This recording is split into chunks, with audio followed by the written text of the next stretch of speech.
Alright, excuse me. Welcome back, everyone. I am streaming tonight because uh, a few people I know are. Hey, Mike, how's it going? Hope you staying cool. I know out here in LA is like 95 degrees right now. Uh, I just walked my dog actually, and we have to make it quick, because I don't want his paws, burning on fire. Um, but there is two big legacy events this going on this weekend. One is the SCG Baltimore. Uh, I guess Baltimore, a lot of the DMV, District of Columbia, Maryland, Virginia, people are going to be there. And then in Europe and Spain, it's the Impact Returns event that is, actually organized by my good friend Runcor, aka Inigo. So if you can go to either of those events, especially the Impact Returns one, that would be pretty neat to see. I know they're gonna do coverage. I don't know about SCG, but definitely for Impact Returns, and I think Inigo is probably heading that. As for the deck list itself, this is pretty close to what I last 5-0'd with, and the only thing I did was originally I had 4 Endurances main, and then the one crop rotation was in the sideboard, and then the other crop rotation was a dismember of the sideboard. Um, so what I'm doing basically is essentially pushing the limits of the deck. Like it occurred to me that when I map this out, crop rotation actually maps out pretty much almost 80 to 90% of the matchups. Yeah, hopefully your dogs stay cool there, and you can find that shade pavement for them to walk on. But yeah, the idea was I think we're favored game one against Rescaminator so I can give up a little bit of percentage points. Not to mention crop rotation has some usage game one too. Like if you have one spare mana, you can like bog them if they go for the combo. That's probably the scariest thing from that deck, to be honest. Uh, I've been asked a lot how I feel about that matchup. My win rate recently has been very good. I think I won my last like 7 or something matches against them. It was lower before as I was learning this deck, and I was giving my opponent probably too much respect. Post board especially, like um, what I learned post board is when given the option to Thoughtseize on one or ramp, I think it's probably still better to ramp. Just dare them to have the combo, right? Like they probably can't beat you fair. I'll talk a little bit more on that later, but like the other big matchup right now that I think if you're preparing for this weekend is Eldrazi. It had a very good weekend this past week, and I would say ignoring that aside, the 2 weekends before where we finally debuted this deck, our pilots actually had the most top eights outside of Rescaminator. I think we're like tied with Eldrazi, and obviously this past weekend Eldrazi has taken the lead now. I don't think any Cradle pilots top eighted this past weekend, but we have 4 the previous 2, and I don't think any of the other decks were doing well. The other breakout deck, I guess, would be the various Nadu decks. I'm a little bit skeptical of that personally. I think that deck benefits a lot from players just not knowing how to play against it. But that's neither here nor there.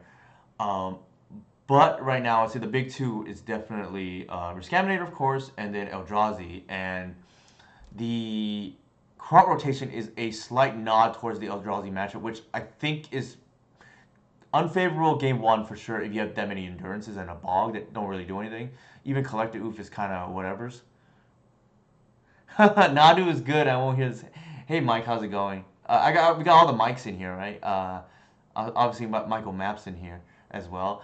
Um, I mean, it's no secret that Nadu is very good in Modern, and I think definitely like, something like Breakfast or like even the Bat Zenith without the combo finish or the Dread Return finish.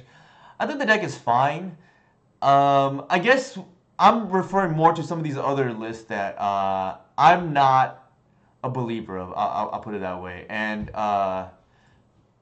you can probably deduce what I'm referring to based on process of elimination, right? If I'm not talking about Dread Return and I'm not talking about these bad Zenith decks, you can probably deduce which I think is more of a flash in the pan. These other decks. Uh, as a hint, I guess, this deck is kind of the spiritual descendant of the Reclaimer Elves deck, and that deck is the spiritual descendant of the Nettle Sentinel deck, which is self-explanatory, I guess. Yeah, I am talking about the Nadu Elves. I think that deck gets a lot of wins probably because people don't play against it. And my thoughts on Nettle Sentinel are like well documented. I guess I think it's a win more card, but I guess if you enjoy that style of play, I think you would probably like the Nadu Elves deck. I just think it's, in my opinion at least, a worse version of either the Bant Zenith deck or a worse version of our deck. But again, I don't want to be Debbie Downer here, so to speak. But that's kind of my thoughts on that deck personally, and especially once against better players, I think you're less likely to get fewer free wins. But enough on that. The big innovation, or I don't even know if I want to call it innovation, but the big addition recently is like I'm breaking my own rule, and I have a rule before, right? If I'm playing a 4 drop, it better win the game, and it like the text better literally said win target game. And Toxic Green, you can still lose the game if they have something like a Swords of Plowshares or whatnot. But one of the hard matchups in this metagame for this deck is Cloud Post. And even the Eldrazi matchup, I think I realized, shout out to Mott's, right? Who was the one that added the Painter tech in his one of his 5-0, one of his many 5-0s, and like just hose Eldrazi. And I actually got the idea from that, right? Like, I was like, how do I shut down Eldrazi that is very popular right now? And essentially, this is kind of the analog of that, right? Like, Painter shuts off all their lands. This one shuts off all their spells, right? Because they can't produce colorless anymore. It's a little bit slow, and that's why like I'm not even sure it's gonna stay, to be honest. But the fact that it hits, one of the problematic matchups in Cloud Post, I kind of want to continue testing it further. I did 5-0 once with Toxic Green in the sideboard.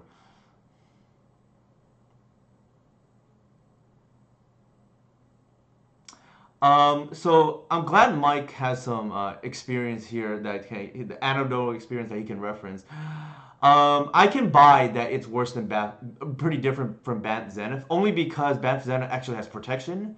That deck, it feels, at least on the surface, right? Like, it feels a little bit more all in, like these decks of creature combo past Yor, which are very vulnerable to combo. Granted, combo may be down right now because of Eldrazi and Riskaminator, but I'm somebody who likes to build decks that can win at any metagame. Not just like you need, perfect conditions, so to speak, right? And if there are some similarities to that deck and some similarities to our deck, namely the Cradle in our deck, I just think like instead of 3 mana win the game, or maybe win the game, I guess, with Nadu, right? This is 2 mana win the game. I realize not everybody can execute, or at least it's going to take more reps to win target game with Rider Reliquary, but any fair game where you untap with Rider Reliquary, you probably should not lose. And if you do, you either got extremely, extremely lucky within, I want to say, like 2 to 3% unlucky, right? Like you're probably 97% or whatever. I'm throwing out random numbers, obviously. You got either extremely lucky or more likely you probably made a mistake along the way, which shout out to Lawrence Harmon, who once mentioned to me, like, the difference between Dread Horde and some of these other 2-drops is Dread Horde, even if you mess up, you probably still win. This one, there's some room to lose the game because you mess up. But I don't want to discourage people from playing Wild Reliquary.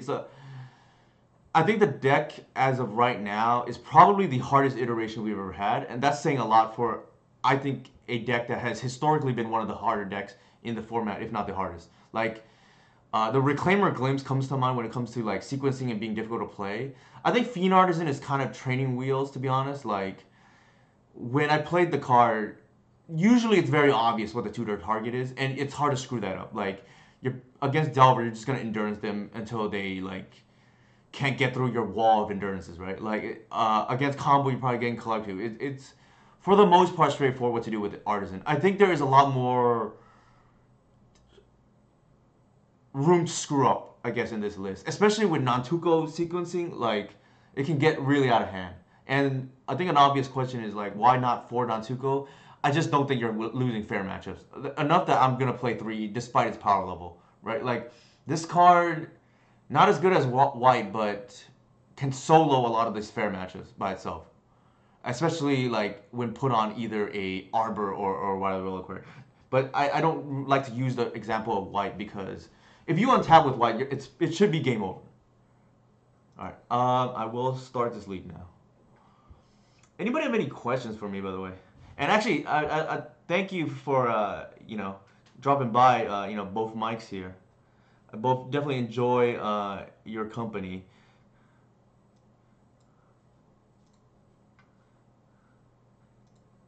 I think one of my favorite podcasts that I was on as a guest was definitely with Michael Mapson on his Dark Depths podcast with Billy, Bad Luck Bandit, right? So that was definitely a lot of fun to do in the past. And obviously, I've been given the offer on a few different occasions to fill in with for other Mike and Romario, but it just didn't work out time-wise. But that was pretty cool. Thank you, I appreciate it. We haven't had a new episode in a while, and we've been discussing when the next episode will be, but hopefully that'll be out sooner than later. It just hasn't worked out time-wise. All right, man. Definitely don't want to see this card in the opener. Something I learned from Mats, who, shout out to him, I think it's probably going to be second in that trophy race. I think he's going to finish first if he cared, but I don't think he cares, and he's going to get busy real soon with his work. But, in the last 3 weeks has just made up incredible ground in playing this deck. I don't love this, but you have 2 colorless spells. Let's just YOLO and try. This is... I normally wouldn't keep a hand like this, but at least it casts 2 of our creatures.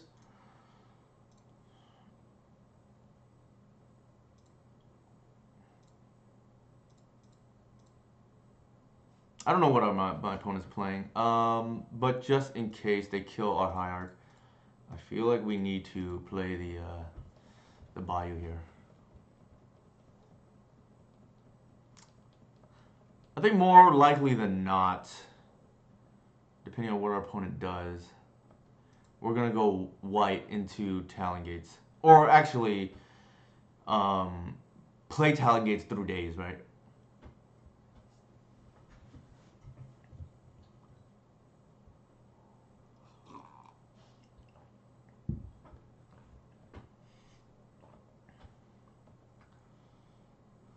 All right, that makes things kind of nice.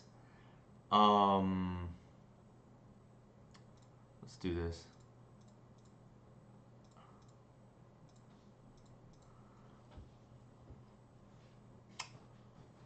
If they're a fair deck and don't have removal, it's a must force, in my opinion. It's the best creature in the deck, and in my very biased opinion, a top 3 creature in Legacy.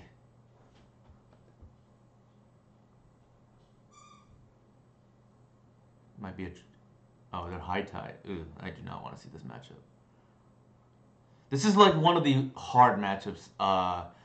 And I get asked that question a lot. What is a hard matchup for this deck? It's basically combo where Endurance doesn't have text. So something like a anything with Rite of Flame in the past historically has been very hard to beat. Let's bin this.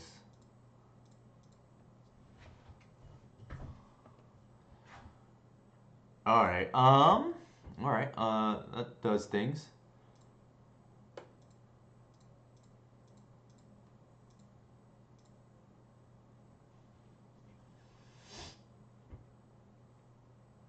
I don't think they're gonna force it, but who knows?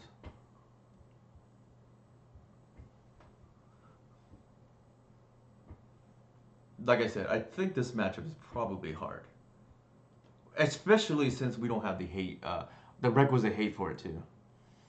And not to mention, we drew a blank here.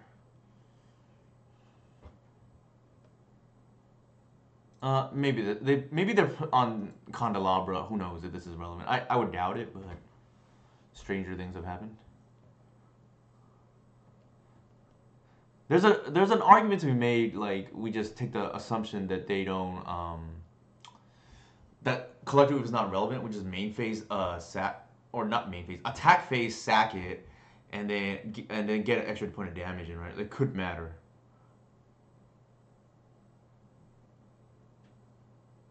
Could be dressed down here. Ugh, I don't want to see that.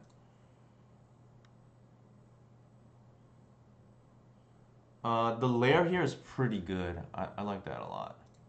Because it can really speed up the clock.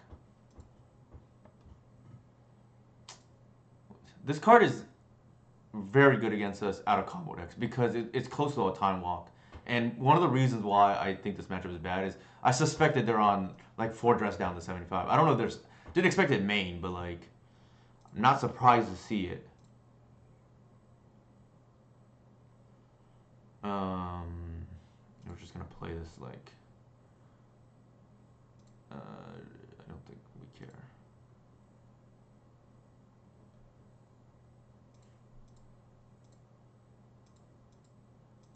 So it's a little bit awkward, like...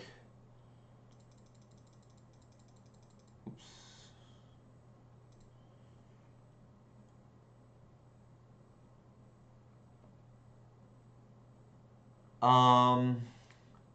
We lose 2 damage. I feel like the damage doesn't really matter. Well, it could, I guess. No, let's leave up white. Something I have like screwed up on is like I forget about the dress down and I lose the vigilance. I think I want to keep this up for some if for some reason it matters.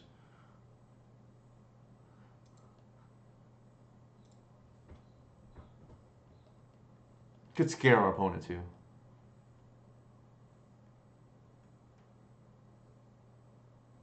Oh, there we go. Against this kind of deck, we need to draw natural order, right?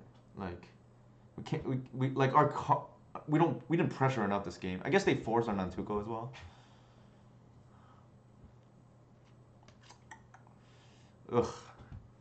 I wanted to get good practice, and I don't think I've played against High Tide since Time Spiral. Not Time Spiral. Excuse me. They dress down here.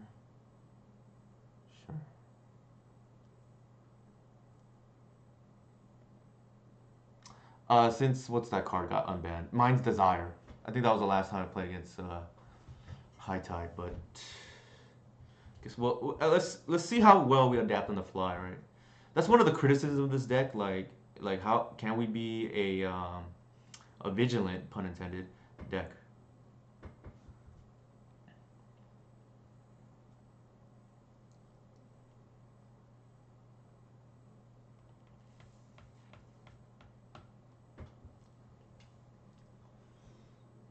I think that's why I would not say our deck is like. I don't think we have any argument to say it's the best deck, only because we're a little more susceptible to like random things like this.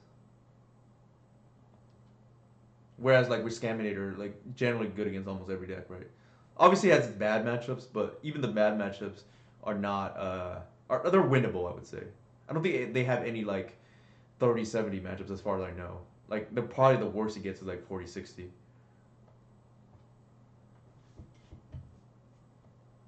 Assuming high level piloting, obviously, and like not no mistakes, but few mistakes.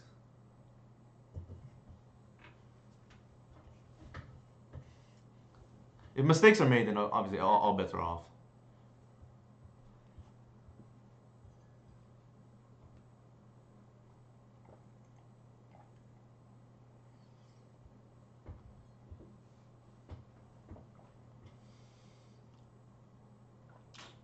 Yeah, not the matchup I wanted to see. I think I'd rather see something like Show and Tell than this deck because at least now Reclaimer and White, like the Talent Gates is pretty relevant.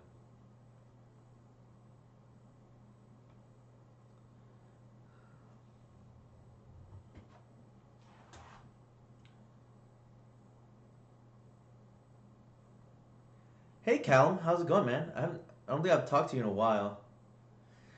I would think I would agree with that. Yeah, like I think it lines up really well against Riskaminator. Like I think the matchup is, assuming high level piling on both sides, probably 60-40.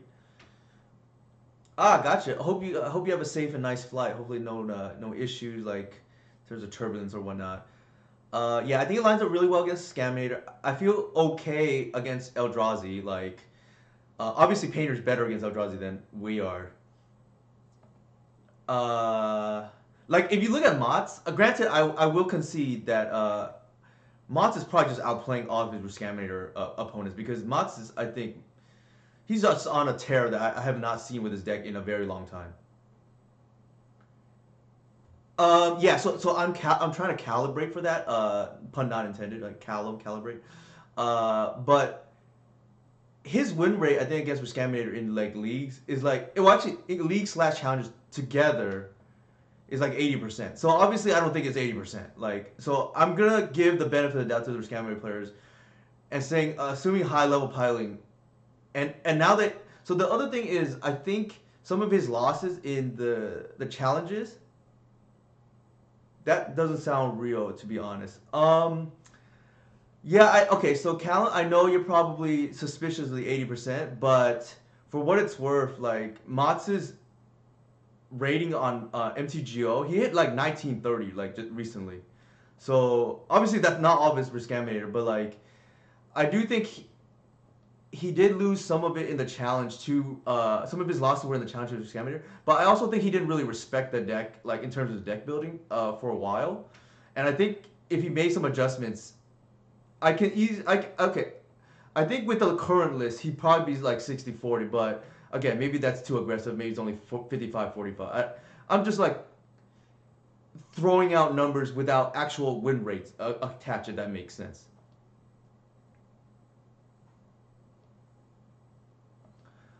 Yeah, so I'm trying to give benefit of the doubt in every. Okay, what am I doing here? So maybe that's Let me think about that. I guess it depends on our definition, right? Like I actually don't keep track of win rates. I guess 60-40 I consider slightly favorable. 70-30 I consider lopsided. Maybe that's a better way of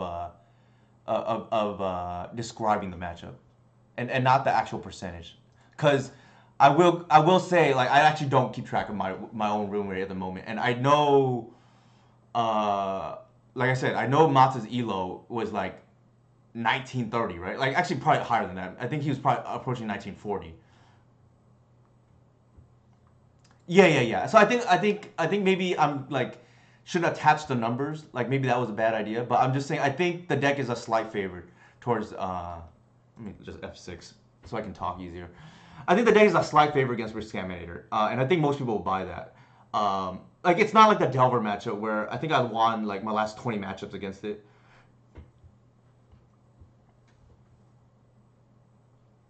Sure, yeah. I tried to factor that into Callum. Like I don't I've been beating Riscamander pretty consistently in leagues, but I will also say like my opponents have not been playing the best, and usually when that's the case, I try to throw out the data, right? Like I'm not one to like hedge too much on data, anyways, only because there's just so many factors, right? Misplays on their side, our side, lists are different. Like I probably put less weight on win rate than most people, only because, like I say, there's misplays, misbuilt decks, just all kinds of factors that go in. But yeah, like the other thing, I even on our side, right? I know maybe pre Nantuko and pre like figuring out how to sideboard against it. I know a lot of the R pilots were probably missequencing, and then they played, I think, like to me a very suboptimal sideboard, especially the main decks are not too different. But hey Jarvis, how's it going? Hopefully you had a good stream. Yeah, I think it's a slight favorite. I wouldn't say it's very favorite. I think very favorite is like the Delver matchup, which I think I've seen some of our even like newer players just kind of cast spells at randomly and beat Delver. Um, but again, I don't think it's more than even a slight favorite because you do lose to Entomb, which is their path to victory in my experience most of the time. Like most of my losses, either game losses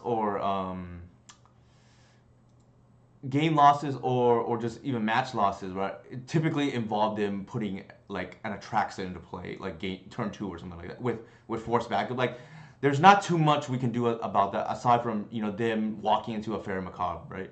I've had it where like I had the endurance and they just like force my turn 2 endurance, and then what can you do, right?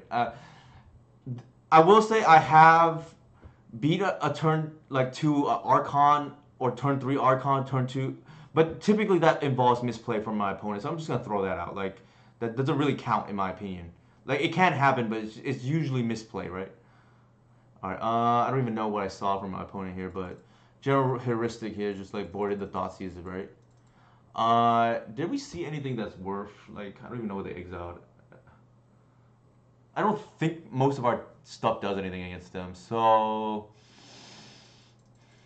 just board that out. I don't think I saw like Candelabra. Yeah, like I've seen like for instance my leagues yesterday, I beat Archon twice. One of them was interesting. I don't think my opponent misplayed, but I think their deck was misbuilt. If that makes sense. Like, they were playing Shallow Grave and like Lotus Petals, so they had turn 1 Frog on the play, no less, because they lost game 1, and then turn 3 Shallow Grave Archon attacked me. But I had a Nantuko fortunately, so I just like sacked 2 tokens and I was able to claw my way back in the game and win. But again, I kind of more attribute that to like a misbuilt deck than the misplay, if that makes sense. I don't think that's how you should be building that deck, but that's again a different story. Also, welcome everybody from Jarvis's stream. Here are my socials, by the way. Most of my content is free for what it's worth. I think only the Patreon is $5. And if that's an issue and you genuinely want to learn this deck, just DM me and we can work something out. I guess we just run it back. Like, there's an argument for like Force of Vigor on the dress down, but I don't think so. I think this is just a bad matchup.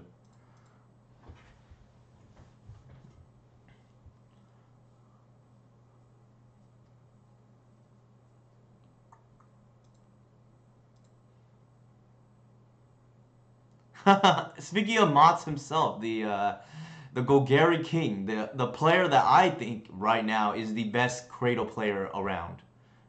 Keep. So glad to have Mott's around. I don't know how much you've tuned in, Mott's, but I've essentially sung your praises earlier and saying how the secret's out, I guess, right, of your ELO rating.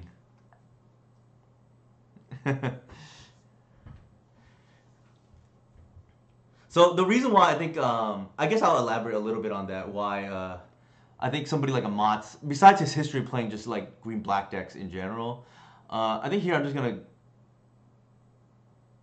go turn 1 Hierarch. They can't kill it. I guess they can brainstorm, but whatever. Somebody like a Mott's or an Upa who's very good with limited, I think tend to do well with this kind of deck because it's about cobbling together a game plan, and I think Mott's does a very good job of that. I thought so too, but I actually asked Mott's about that. I was disappointed to find out that he fell just short. Apparently it was like 1990, but maybe he can correct me on that. Very. All right, they're gonna brainstorm here. So that would be reason to not. Okay. I guess in a way that's good, right?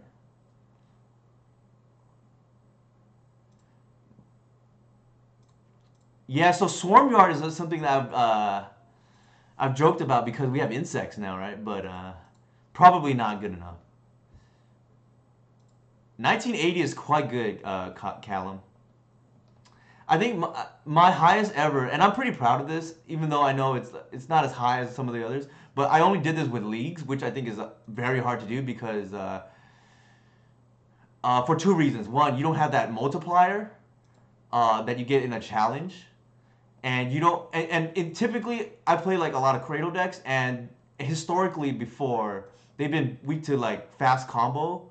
So I think you're facing more of your harder matchups, right? In leagues, at least maybe not this version, but with the with the Reclaimer Glimpse version, I hit 1950,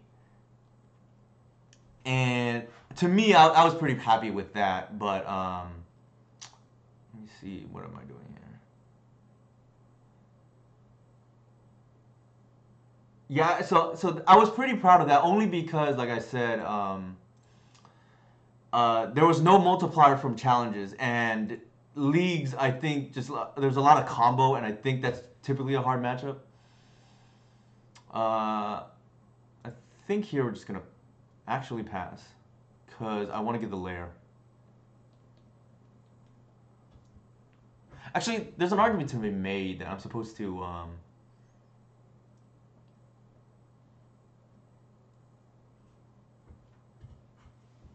Yeah. I think one day maybe I'll hit like 2K rating, but definitely didn't happen then. What am I doing here?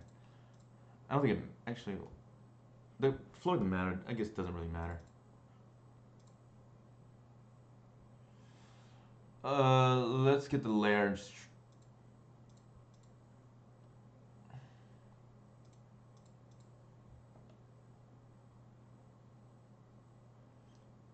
3, 4, 5. Actually, I'm pretty sure we're short lethal. 3, 6, 7, 8, 9. Yeah, that's not enough yet. I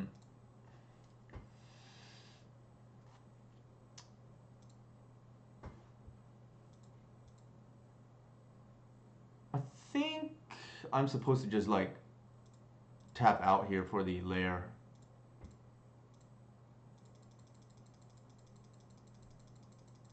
Actually, let me do that again.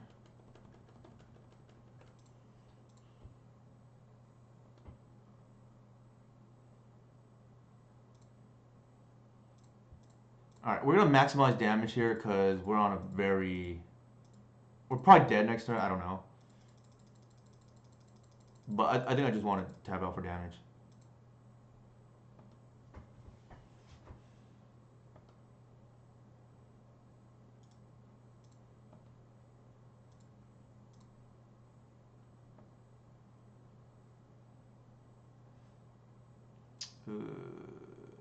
Oop, yeah, actually, that's correct. That's what I wanted. If they have removal, they have removal. Like, I think we just have to put them on a fast clock.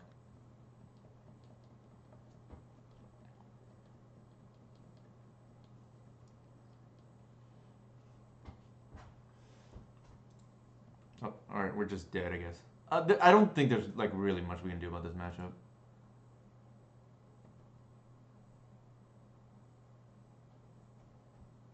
There's an argument to me we're supposed to turn one C's, but I think it was fine there to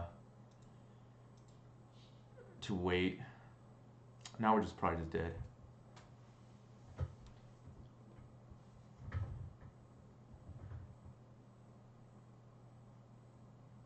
dead.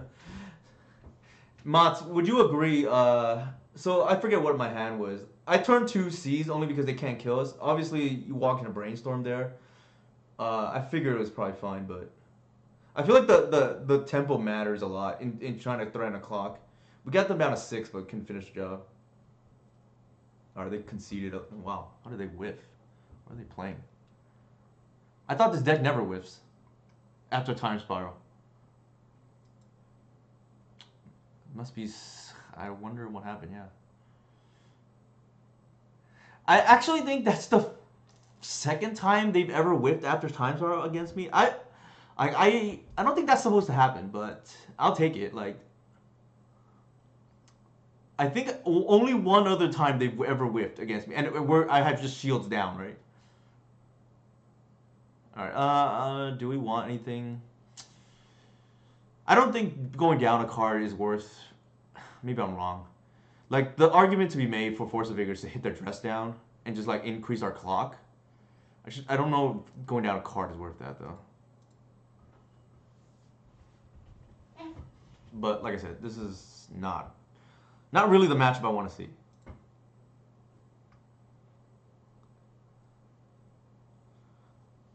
It's more common than Cradle decks top big and NO. Interesting. uh, so the alternate is, are we mulling to Thoughtseize? I don't think so. Let me just keep. Like the excuse me. The percentage of opening with Thoughtseize is only 40%, and I don't think that's like a winning line. They could just have force too, right?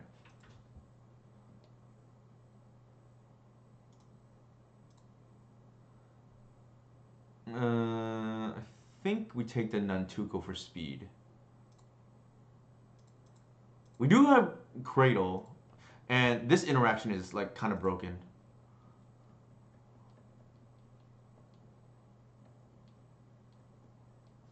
That interaction is kind of broken. So we'll see. If shields are down, we can probably have a turn 3 kill. And I think that's probably as good as we're gonna. That's probably as good as we can ask, right? For a otherwise, I think bad matchup. Again, general rule of thumb: if you want to beat this deck, register something that kills pretty quickly and immune to endurance. It's like usually a good idea.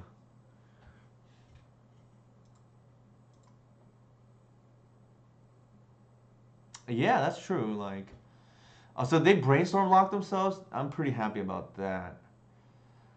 Um,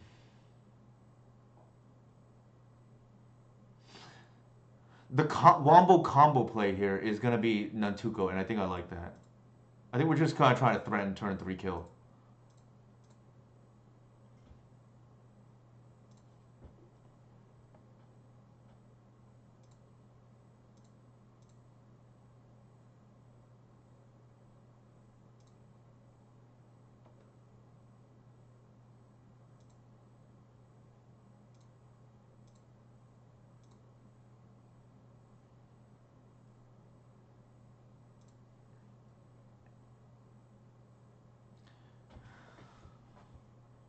And yeah, that's fair.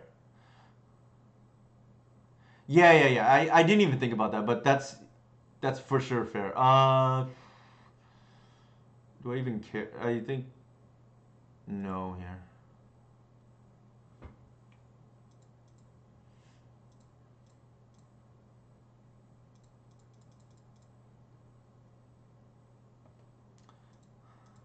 It matters for like hoof or whatever. I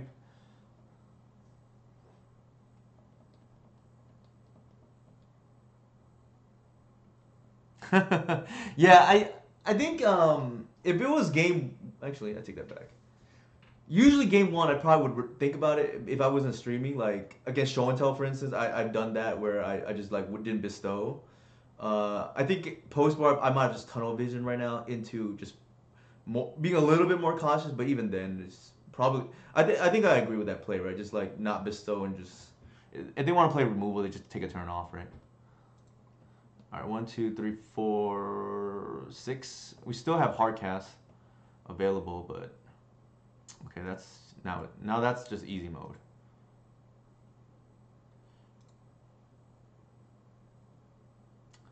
Um, if the hoof resolves,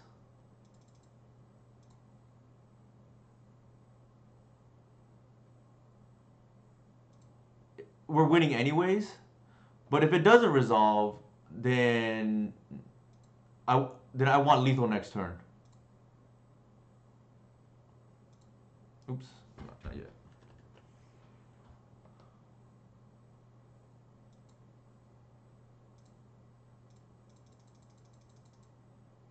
So this is a force, right? Or they lose. Maybe they just lose here. I don't know.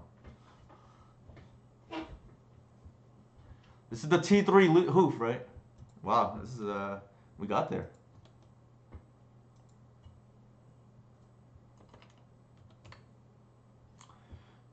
All right. Sometimes better lucky than good. casual turn 3 hoof with a million damage. The crop rotation was really neat there, especially in conjunction with the Nantuko. Obviously, the line both Callum and Mats pointed out were better than mine. Um, actually, so because of that, Callum deserves the 120 play points promo, right?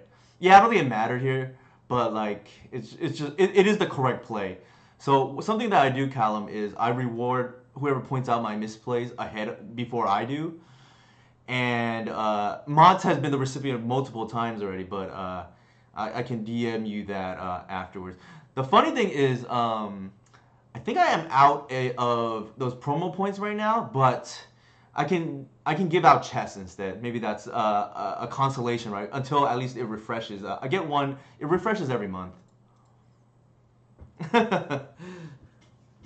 So yeah, I mentioned beforehand, Mott's here, threatening the trophy lead if he cared. I don't think he cares. So he's probably, if I were to predict, he's probably gonna finish second.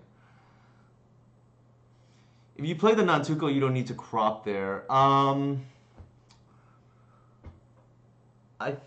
think we still crop, right? Like, because I think we want both Reclaimer. And I think we're gonna have to crop anyways. Like, we drew the Cradle later.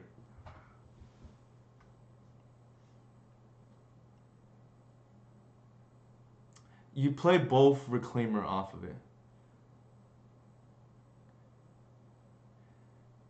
Okay, I have to look at it again. I thought we cropped for Cradle, but I could be wrong. Let's see.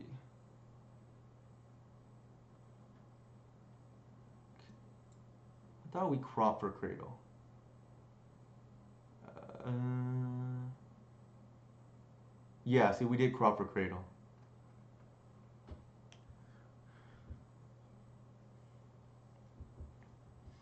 Yeah, I drew another, I think, the turn after.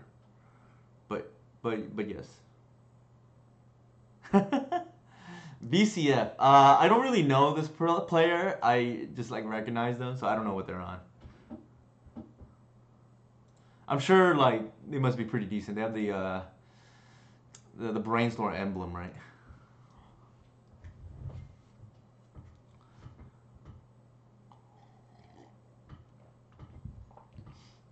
Also, besides all the winning that Mott's has been doing, this is like I'm his number one stan right now, obviously, Mulligan.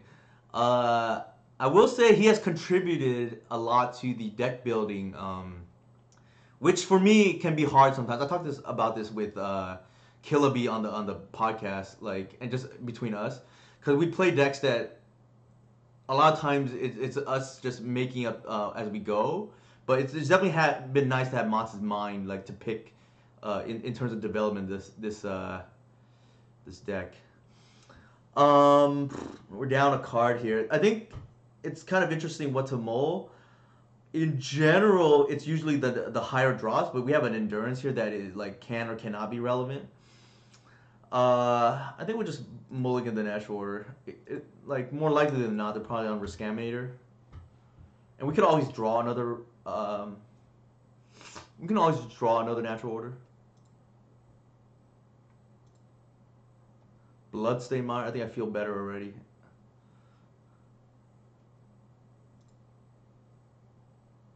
Sure. Uh-oh. I think it's Beseech Storm. Could be TES2. Bloodstain Mire, like, maybe it's TES? I don't know what the mana base looks like at the moment, I'll be honest.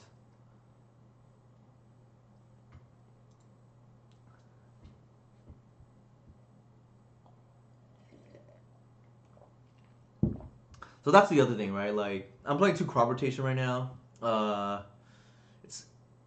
It's nicer to have your green force of will, at least in some matchups.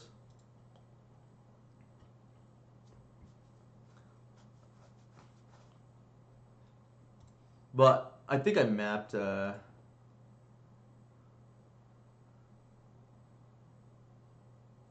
maybe they walk into it. Oh, nice. They did walk into it. Now I'm happy I kept that endurance. What are we keeping here? I think we take the Rite of the Reliquary. Well, actually, this is a collector oof matchup. I think I want to save the Green Sun. So let's take the Noble and just like pitch the Reclaimer.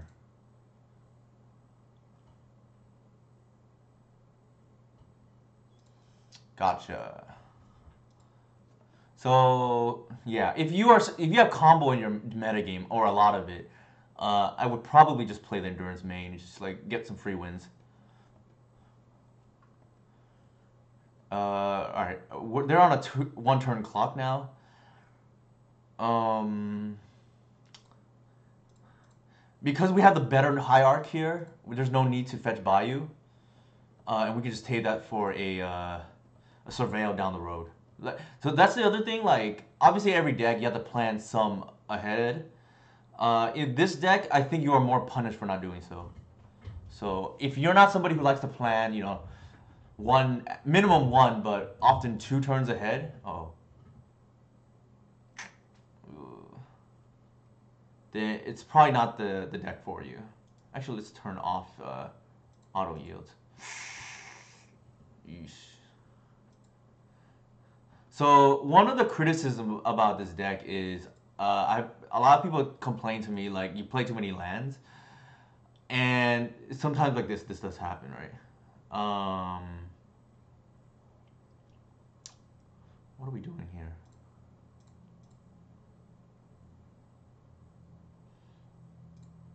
I'll just pass. Actually,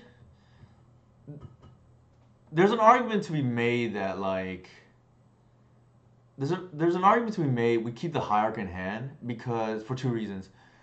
So that we can actually cast the Once Upon a Time and have mana for the Surveil later on. The other reason is like if we do hit the Endurance and they go for Guy's Will again, then we don't need to pitch Natural Order. So might have been a misplay there.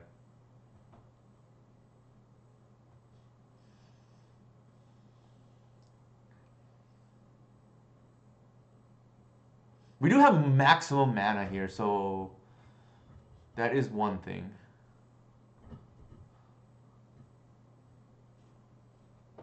Maybe if they're walking into Guy's Will a second time, I mean, we take that anyways, right?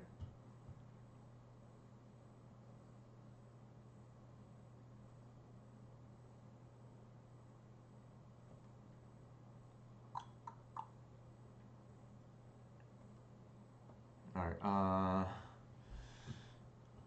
Let me think about this. We're definitely fetching. It's just, are we fetching for the ones?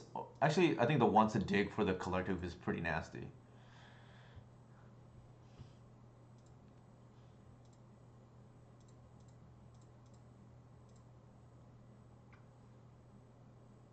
Did not hit it, but we have a hierarch.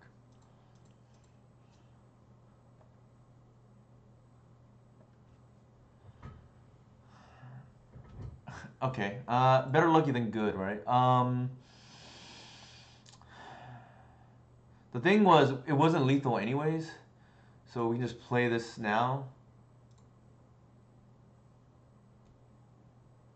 They're probably like, WTF, right? What's going on here? Alright, we're gonna bash for 3. And then hold up the Surveil. I don't think it's really, the Surveil really matters. If they don't kill us here, they're dead with the Natural Order. So we just pass.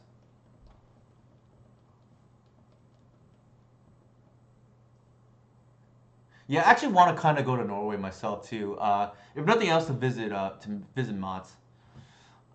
I haven't been to Europe, but like, you got like Callum here in England. You got like, he's not in the chat here, but like obviously I want to meet like Inigo and Jörg, who I've worked with over the years in Spain and Germany respectively. Now Mott's here in Norway. So one of these days I gotta make that trip out to Europe.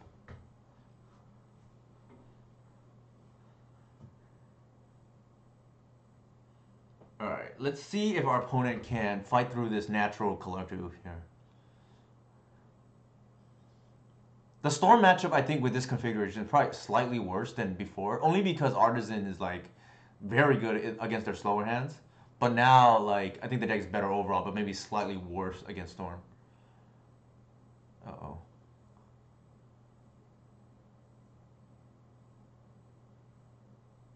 Uh-oh. Italy, obviously, there's Jacks in Italy. I think I've mentioned a few times in 2020, I do owe Jax a lot. He was the person I practiced with for that showcase qualifier. He was on. People know obviously Jax as a combo player, but he actually played the Jeskai for the Jeskai Luris Delver side that helped me figure that matchup out. All right, what are we doing here now? I don't think it matters, but I guess we just get the Arbor. I don't think it matters.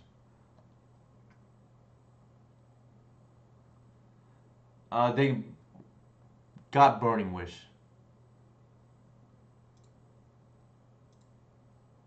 I think that. It shouldn't matter, but you never know. I know, Cal. I didn't want to mention that in case you were still upset about that, but that was okay. I think I mentioned this before. That was at a time where I was actually, I think, a significantly worse player than I am currently. But I wouldn't call it beginner's luck, but it was, if you want to call it that, it was my first time playing in a big event, and I even got the round one bye, right? Like, and for anybody who knows what buys does to your tiebreakers, you pretty much have really good tiebreakers if you have a bye. And I got the round one bye, which was good for the tiebreakers. And I'm notoriously bad in mornings, and that's how it was in California. I can't play these showcases where like my brain is still like asleep. Yeah, I got a round one bye, so I really only won 2 matches, right? Granted, against very good players, but still, like before the top 8, and then what is it called? The practice I got with Jax, actually, I figured out the Luris Delver matchup, so I felt good because I paired into that 3 times in the event, including some of the best, in my opinion, best Delver players in the world. Like round 4, I played against Stefan, who just won the Legacy Showcase qualifier himself on Luris Delver. I beat Rich Cali, who was undefeated at the time in the quarterfinals on Luris Delver, and then Arkin on Luris Delver as well in the semifinals. And then, so I figured that matchup out. And then I think people just had not seen that Luris out of my deck before. Granted, what am I playing against? Storm, that's right. I think we want Force of Vigor, Fairy maybe. I don't think Endurance because I don't think they're gonna walk into what is it called? I don't think, at least they're gonna walk into Endurance, but the Fairy's like more efficient Endurance. All right, Talon Gates probably not. Actually, I have a sideboard map. I don't need to guess here, right? That's the nice thing I think about sideboard maps. You solve the problem once. You don't need to redo it and like expend more energy. Springheart. So according to my map, I do bring it in. I board out the Talon Gates. And I'll keep the Bog in just in case they go for that line. I have Reclaimer and Crop Rotation and White. We gotta board out one more card here.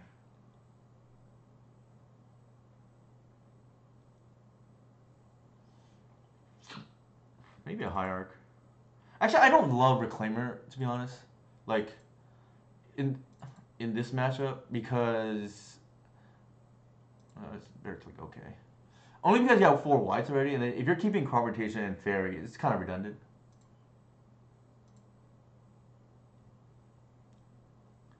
I don't love the Hoof in my hand and the Bog in my hand, but I think you have to keep it.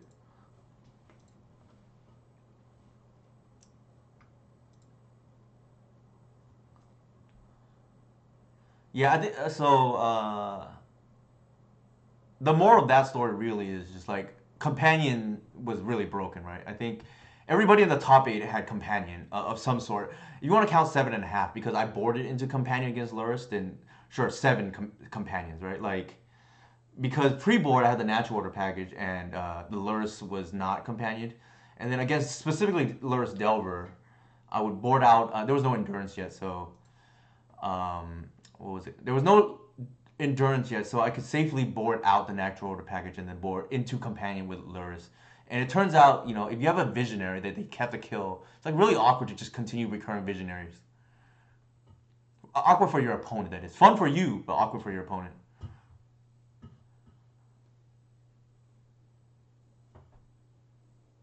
Yeah, obviously Callum and John Ryan Hamilton, XJ Cloud were on the Zerda, what it's called, the artifact combo deck, right? Was that recently or just now actually?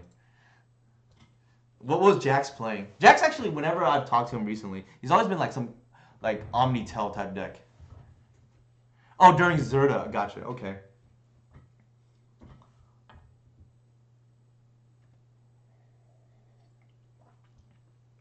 Obviously, even though we boarded out the endurances, like we still have to pretend like we could have them, and we do have the once into fairy line in case it's irrelevant. They might relay here, I think, or echo here. Not super familiar with their lines, but oh, actually, I take that back. They're probably gonna peer into the abyss.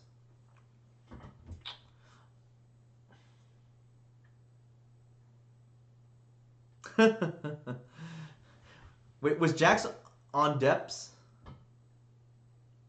Now I'm confused. Was he on the? Okay, gotcha.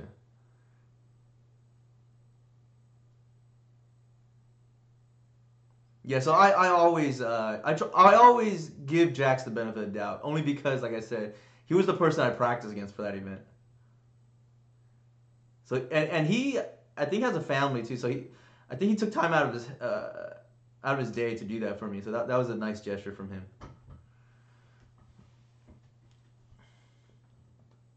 All right, we are probably dead here, but we're technically ahead already. We're talking about bad matchups, right? We're not supposed to be, in my opinion, high tide. Of course, right? We got to keep Jax humble. I always maybe I let it get to his head too much. Like I always refer to him as the Godfather of combo, which actually I tried to refer to this deck as now only because as Cradle combo, right? Like because I made the joke in the past that's Cradle control, and I think people took that a little too seriously, and people are getting confused about how to play this deck.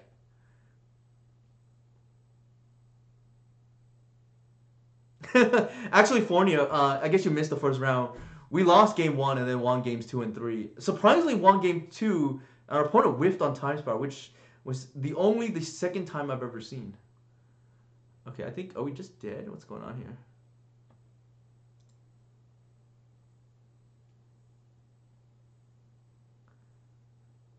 What are they getting?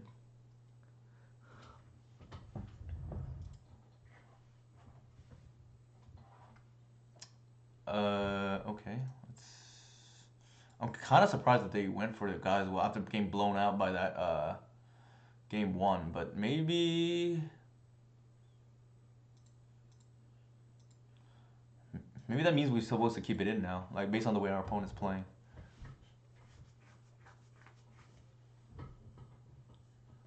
Yeah, I hate labeling a mid range deck only because I feel like people get the wrong impression about how to play the deck. When the word mid range, especially toolbox, gets labeled.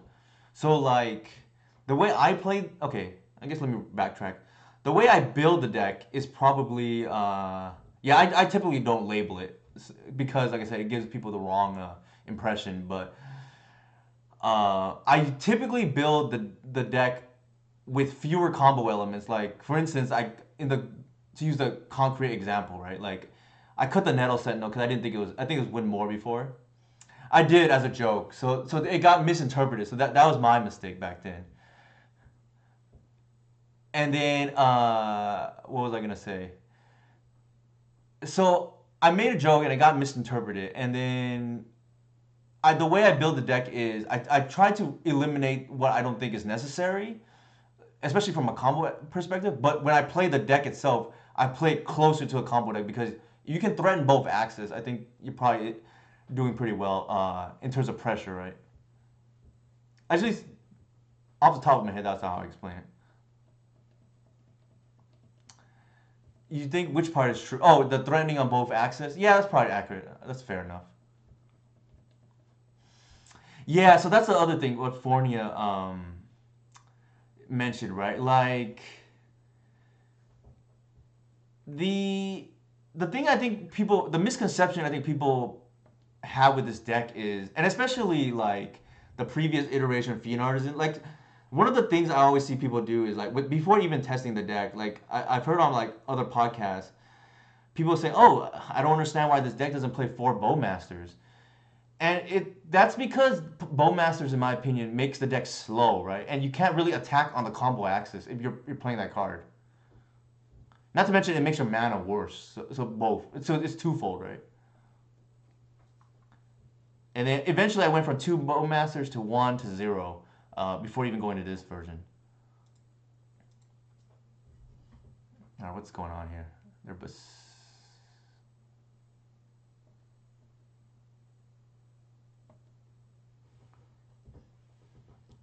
Should be a Tendrils coming here. Yeah, I just call the deck like either just Cradle or like Cradle combo now. Just to enforce like the play style should be more combo-y. Even if the deck is not built with all the combo elements. Hopefully that makes sense.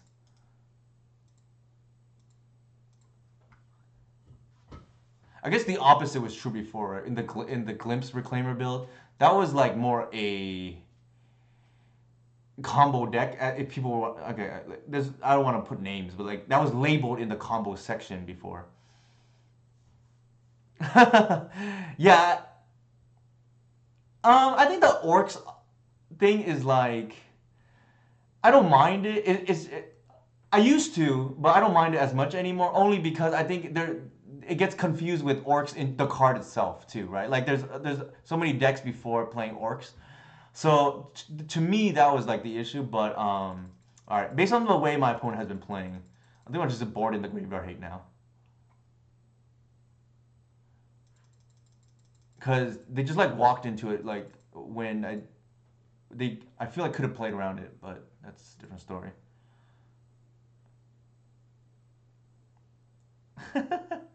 All right. Do I want anything? I think we just leave it alone. Watch. Now they're not gonna go for it. I'm gonna regret the endurance, like boarding it back in.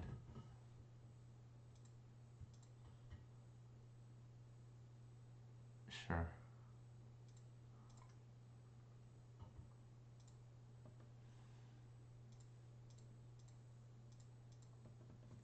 It has a chance for a turn to oof. Uh, so that's why I kept it. That's fair, mods. Now we just need to hit a land, right? And then we're really doing well. Yes, thank you.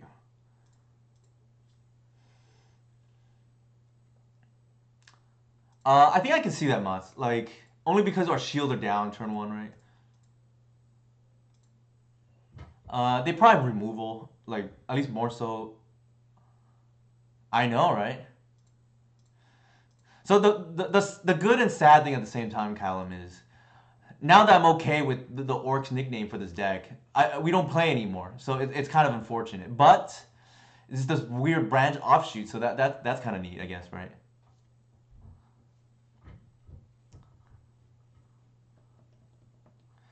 The funny thing is, like, I'm not even confident. I've like scratched, like, not maybe scratch the surface is not the right word. I'm not fully confident. I've actually unlocked all of the strength of this card in my play yet. I know obviously Mott's has, but I'm sure there might be something out there I'm missing that I'm not even doing optimally at the moment. This card is just so broken though in this deck.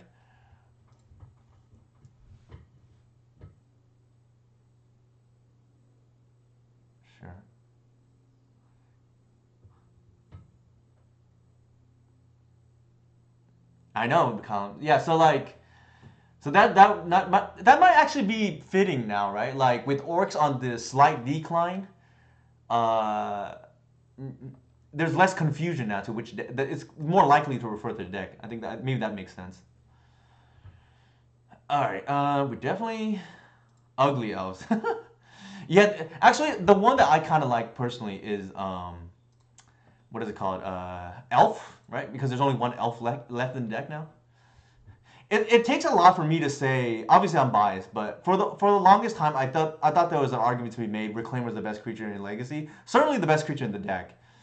But mods actually convinced me that like, man, Ride the Reliquary is just a hell of a card, and turn two against fair decks probably win the game. Like if you untap, like what more can you ask of the card, right? It's the Golgari Dreadhorde.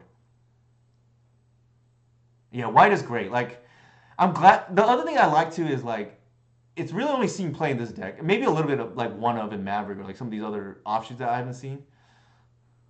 Yeah, it's the Golgari Dreadhorde slash Psychic Frog slash Stoneforge of yesteryear. Yeah. Engineer is like very good too. Obviously, I'm a big fan of Engineer. Um, what are we doing here? Do we have lethal? So we can crop for Cradle. That makes 3, 7, 8, 9, 10. I think we're just short. See, we crop for 3. Actually, no, it's actually a little bit more than that because we can pitch endurance right now, like offensively. So we crop endurance trigger on the stack. That's 4. 4 from the lair plus the oof. That's 6, 7, 8, 9, 10, sack 11. We're just short. Yeah. Unless I'm forgetting something, I think I'm a little bit short here. I think we still do it, obviously, but like,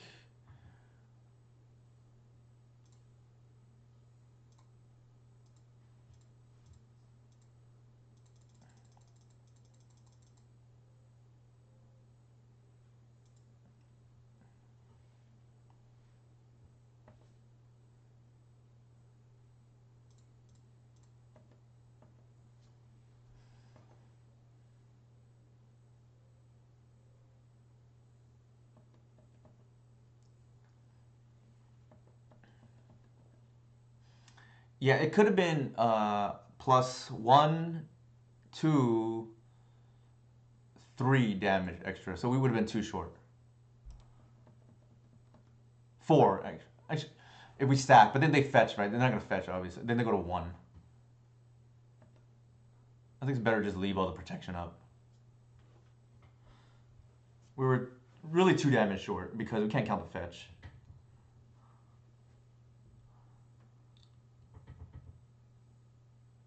And then we do have like multiple shields up here.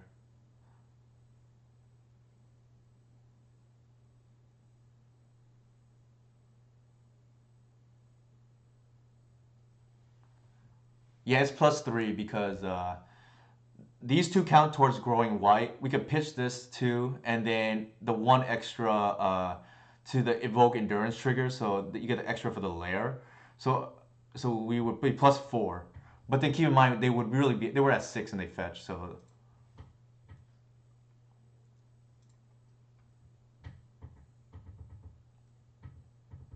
but still too short, right? Yeah, plus 4. The 3 creatures and then the 1 for the lair.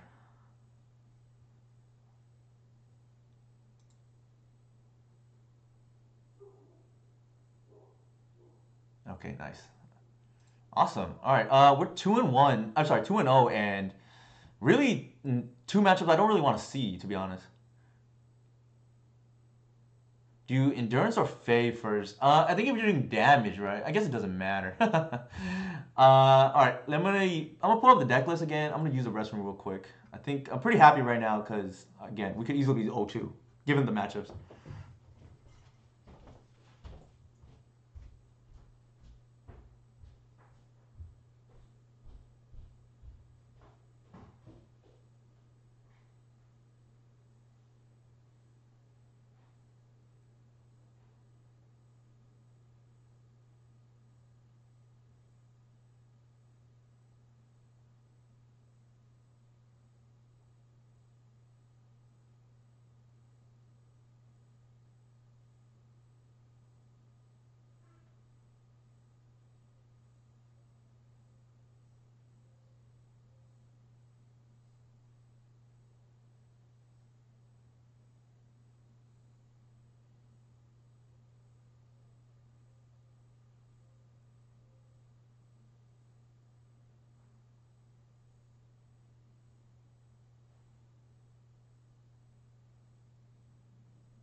Something I thought about actually right now too is like we actually technically could have been +5 because the reclaimer, not reclaimer, because the reliquary could actually been a underground mortuary too, and you if you bin another creature, that's another one.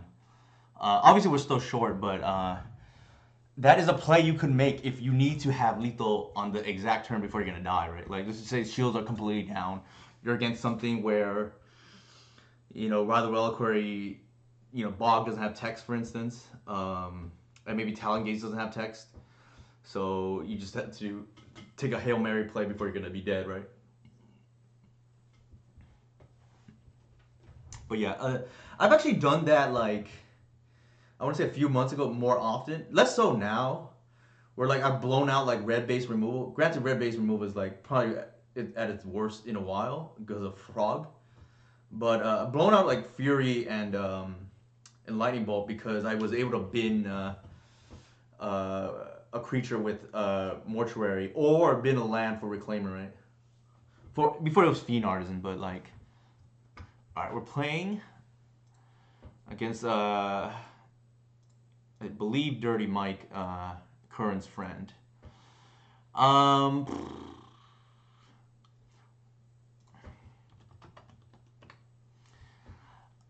if they're on what I think they're on, this is probably just kept. I would keep this in a vacuum, but the natural order helps a lot against Moonstompy, or just any ancient tomb deck, to be honest. Here we fetch basic, only because we don't have white in our hand anyways. There's no reason to lose the Blood Moon.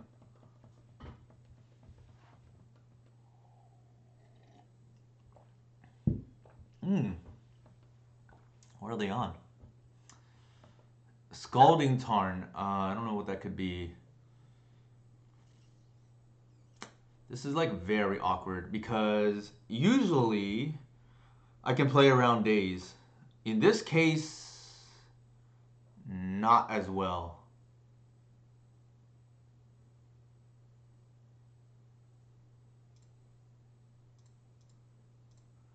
I think we want the mana and then bestow the hierarch in case in case they're a fair deck. This is like very awkward. Usually you can play around days with a fetch because I'll just play the fetch out first and then you get this trigger on the fetch afterwards and not lose a days. What are we bestowing here? The Nantugo maybe?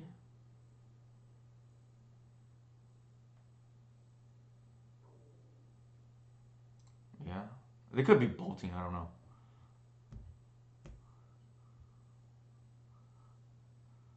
I think the ceiling of bestowing an Nantuko is probably higher than a hierarch.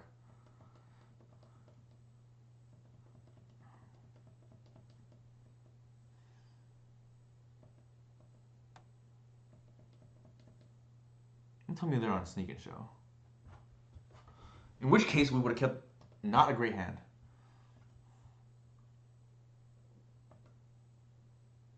I know, right? I think we might even have lethal here.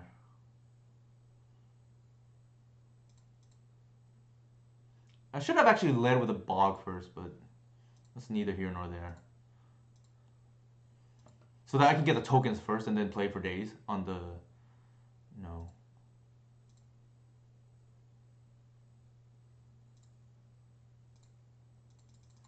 Alright, just pray.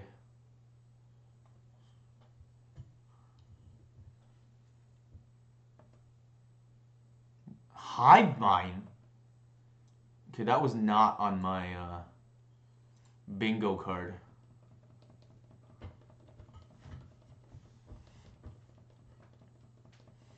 So they're probably like show and tell Hive Mind, maybe. I don't know. Or...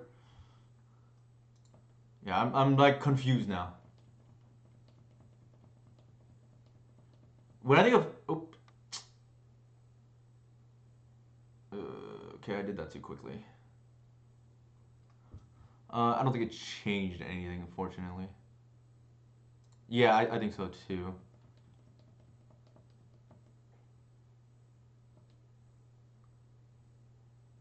Yeah, I feel like some shenanigans are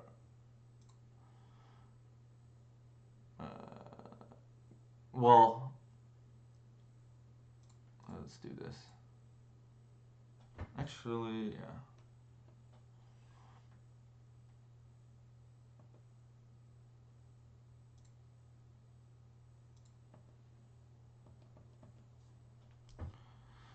The funny thing is we can beat like an Annihilator trigger now, which is actually my first league with this deck. Yeah, we could be dead. Again, a non-endurance matchup, right? I think they're dead next turn.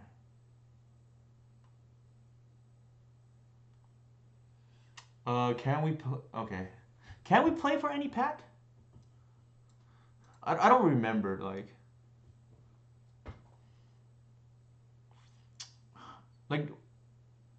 how do we pay for any pack? I guess we have Hierarch here, and then we have Black. Hey, Romario, how's it going?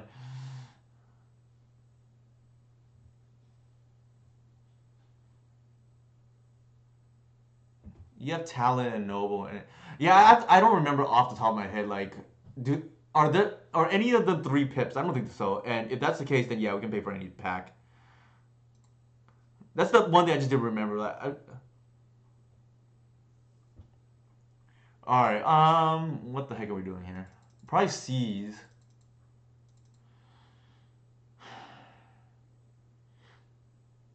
The problem is they're not gonna just like run out Hive Mind. So I don't think Force does anything unless I'm mistaken. Endurance definitely doesn't do anything. Um, we just have a bunch of dead cards. I feel against them. Collective, maybe they have a pedal, but probably not. I think we just want gas, right?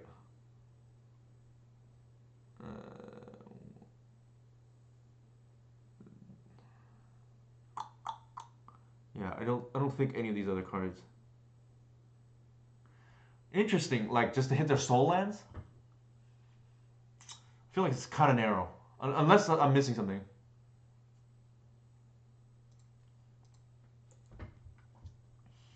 Like I think I'd like pause for this because like they probably have some number of pedals, so maybe that's right. Get it? Maybe that's right. That was pun unintended. Oh, interesting. Yeah, I didn't even think about that, but that's pretty good, smart. I feel like that's a little slow though.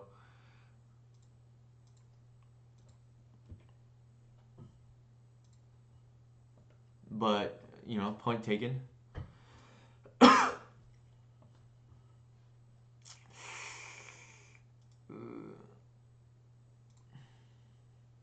I am 2-0. Jay Z, my one of my favorite people, right? Oh my god, am I getting stifled? I think I am. Yeah. Okay.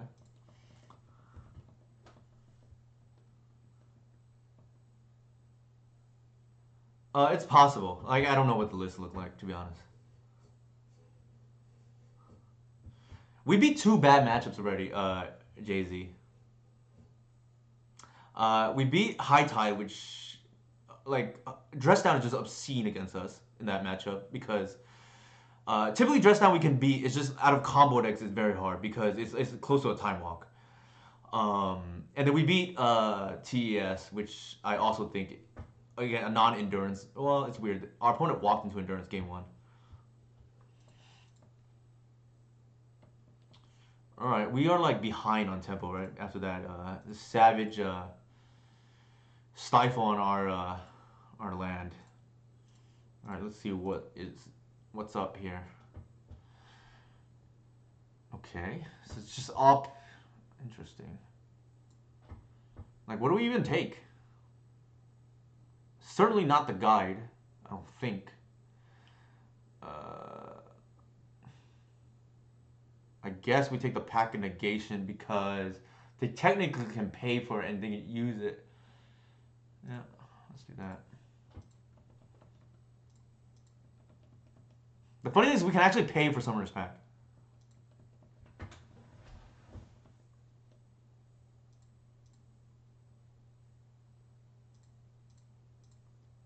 They are on a hive mind. Maybe Eureka. I don't know. It could be both show and tell and hide mine. Uh, sure.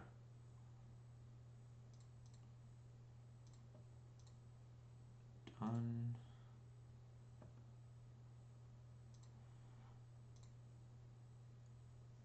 Question here is like, is there? That doesn't even do anything. I realize. So it's probably.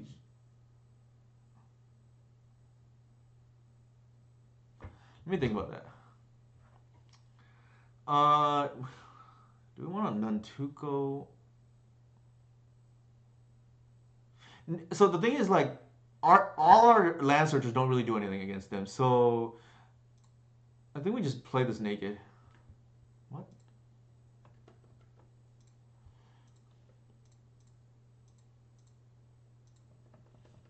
Because we just want like maximum mana, right?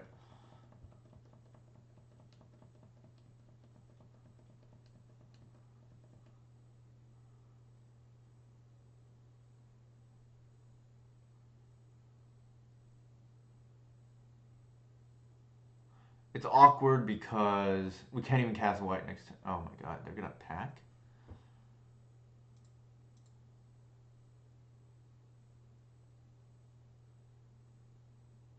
Okay, I. All right.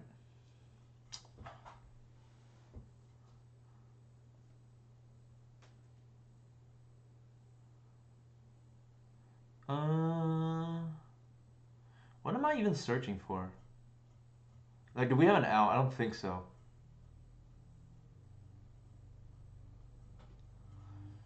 Don't think so. Yeah, I think we're just dead. Well, that's unfortunate.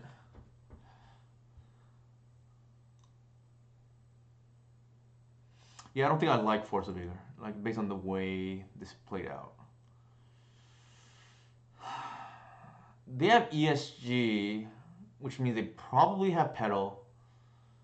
Yeah, I think maybe try to. This is like a way to hose the game, maybe.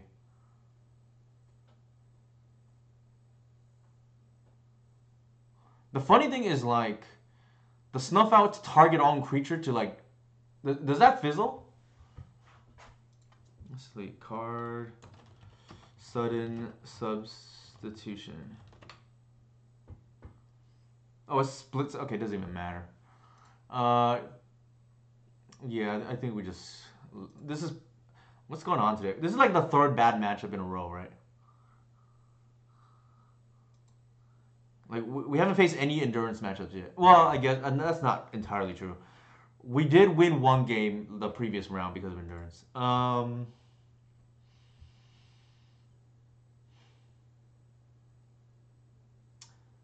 think we have to keep. Well, it doesn't even have Cradle. Maybe this is a mole.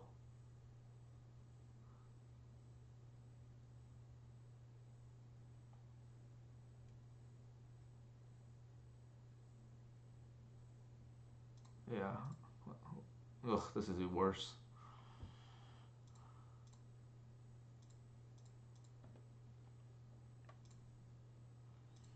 At least we have turn two. Like I'm the reason why I didn't keep the previous hand too is like there's a decent chance our land's gonna whiff, and even if we hit, the payoff was not great.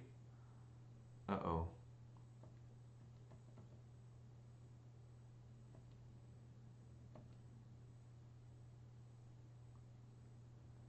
I feel like we just go for the cheese line here.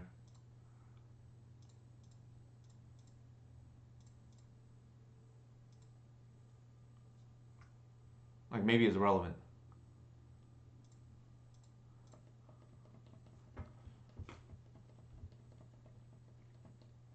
Like our hand, like we're not doing anything great anyways. So might as well just like try to KO our opponent with this kind of cheese line.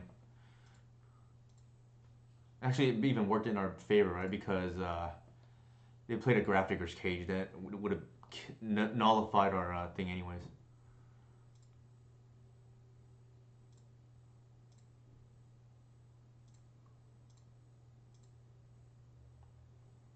Mm-hmm.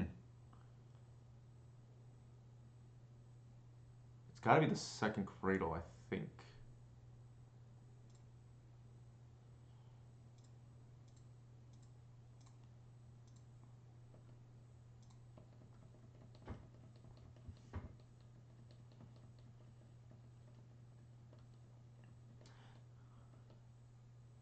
Like with this, the second Cradle, what it does is it turns on hard cast hoof.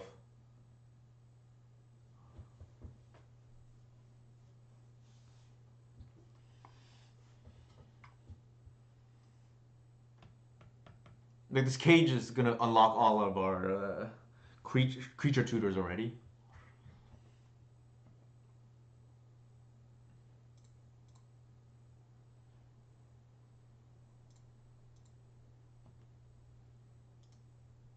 Also, it actually turns on Reclaimer here, which is interesting.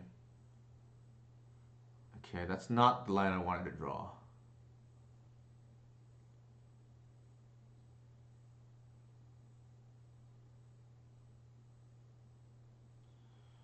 Did we board it? Actually, I forgot to board it out. Keep Talon Gates out. Probably better with a Nantuko, but that's a different story. What are we doing here? I think we just hold the Reclaimer up.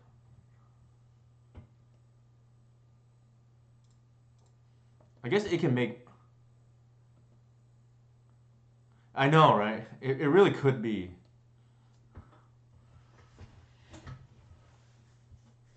Also, our opponent here now is on a 1-turn clock.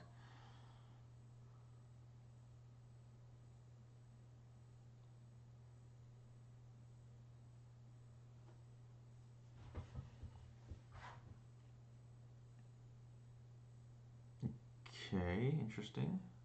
They're gonna switch. Oh my god, they have both.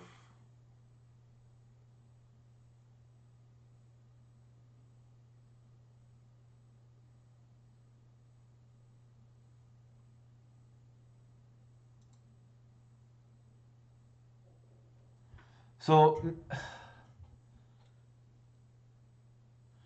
maybe well, I guess it doesn't matter. I have to like preemptively do it, right?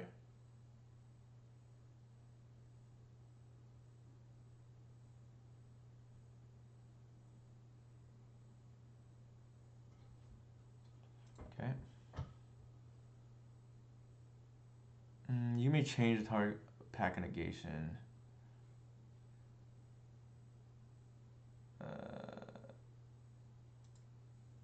Is that how that works? I don't even know how it works.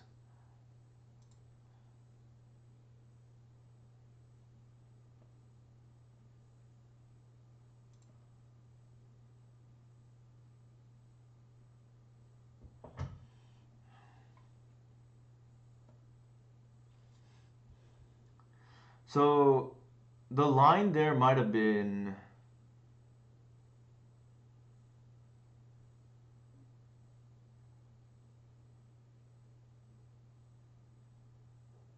Oh, I think I messed up. Actually, that's not true too. I could have pitched the one mortuary, right? And then pitched the other one, and I get a bow. I might have just punted this game. I'm supposed to main phase to play around the sudden substitution.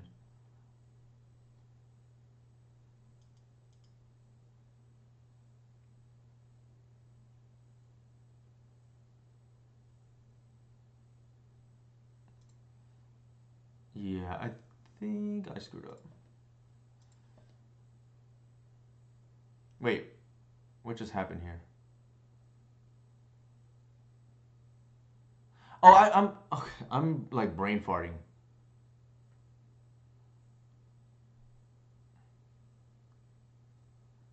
What is going? Wait, I'm like really confused.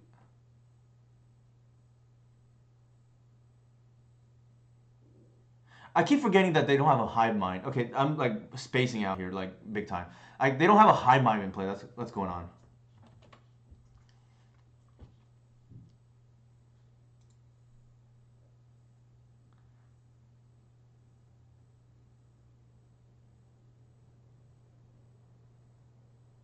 Pack didn't. I'm like really confused. What's going on? Like why? Like why didn't they just cast Pack of the Titan and then play sudden substitution? Like that's the part I'm like confused about.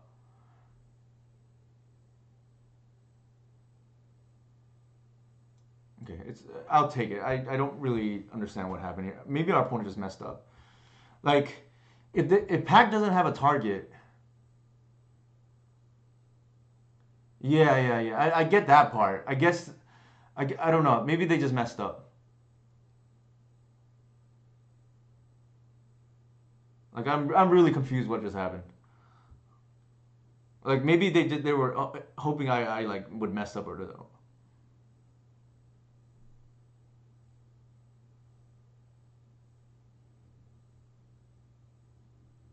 yeah, I don't know. I just still don't fully understand what the hell just like what our opponent's line was there if they just killed themselves because I didn't do anything.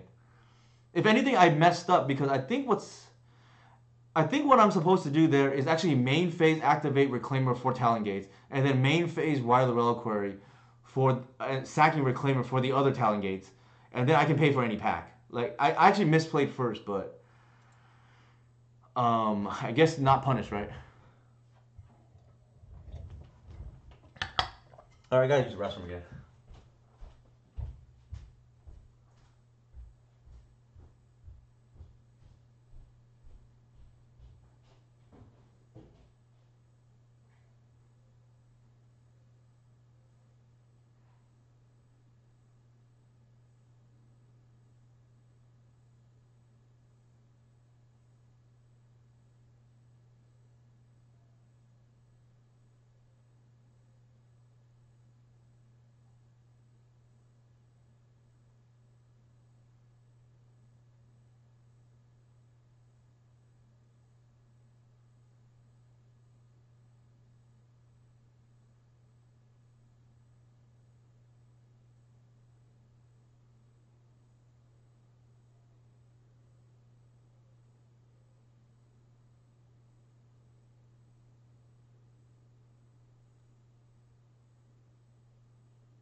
Yeah, I don't even know what the hell just happened.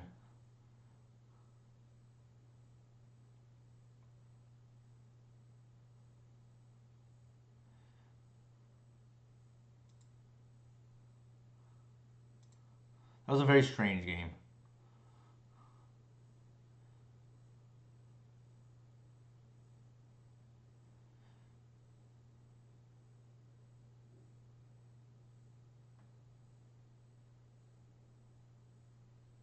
Yeah, I'm very confused.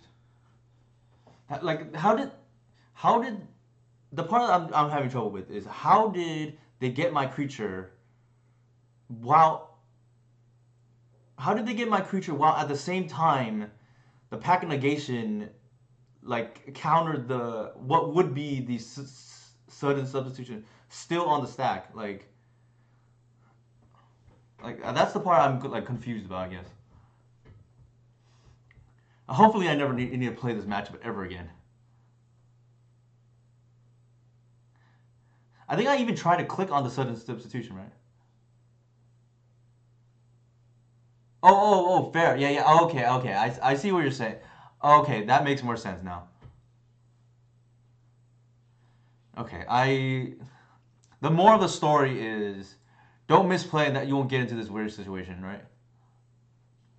Like the correct play for me was supposed to be reclaimer main phase, pitch one of my black sources. Because I have to pay for every pack that theoretically. They probably don't have a black pack. Uh, but so you pitch the land for reclaimer for the first talent gates, and then main phase the right of the worker, pitch the reclaimer for the second talent gates, and then you can pay for any, right?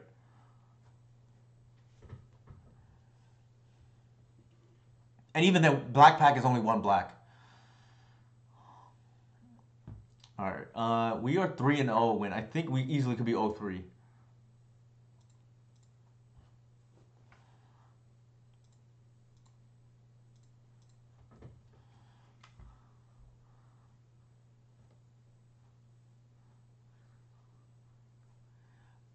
You might be right. You might be right, Mats. I think in hindsight, any slower game, it probably just like shuts off excuse me, their entire deck.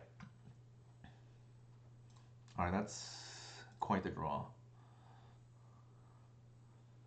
I think here, let's play it safe.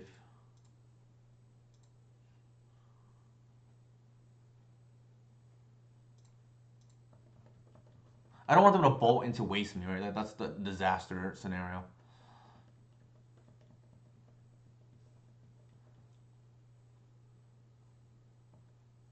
So they probably have, I would guess, show and tell too, right? If they're gonna, I don't know. That deck feels a little all over the map. I don't even know what they could or could not have. Infect? In this year? We want to hit a one drop here. Because I want to go white into bingo. We could be dead though, but this is one of the matchups where Talongates, has significantly improved. I mean, the matchup was already probably fine. I know we hit like 4 straight weird combos in a row, like none of which are Riscaminator or Karnforge or Doomsday.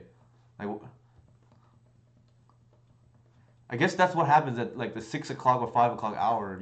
I usually don't play this time. I think the only common, if you want to call it, deck was TES.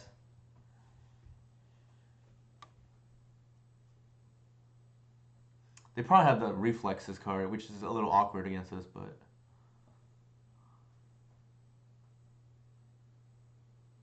nothing we can do. Alright, we're not dead yet. That's good.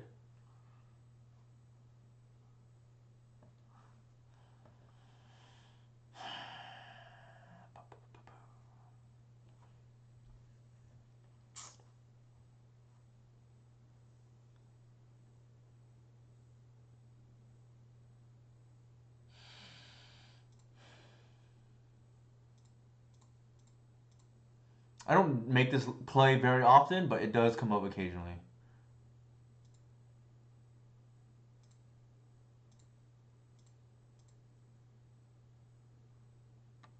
To turn on lethal for, I gotta make sure this is lethal. This is, each one is 4, that's 12. 12 plus 9, I think. Yeah, that's lethal. They could have Stifle, I guess. But I think in a combo mirror, we have to just go for the kill.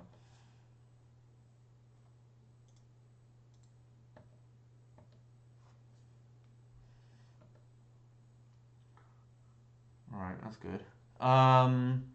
Yeah, we didn't really do much, to be honest. Turn 3 natural order. Natural order is the card that makes the deck very unfair. In the sense that it's just a 1 card win, right? Like 4 mana, if your opponent does not answer it, you win the game.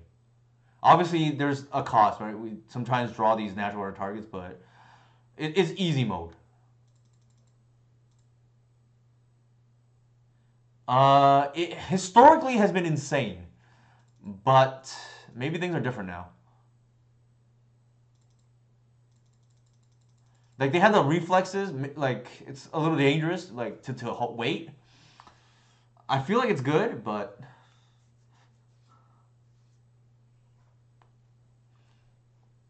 oh, okay. Matt's is being sarcastic, obviously. Um, I would bring in Thoughtseize before. I'm just not sure we need to. Like we have a lot of interaction. It's probably better than Nantuko, but do we want? Or do we need it? I guess. Toxic Green's shutting off the Ink Moth is like debatable too. Right? 4 mana though. It's like a million.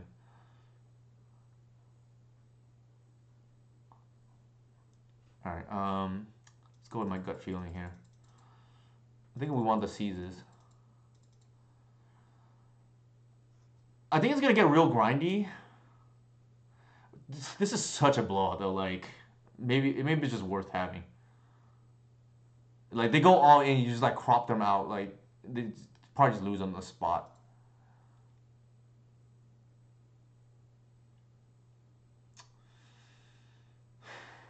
I think it's the same heuristic, right? We have so much stuff, maybe just drop a reclaimer.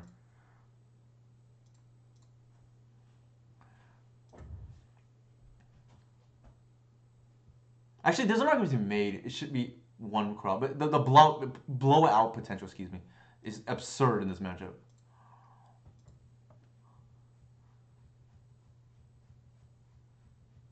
Sure.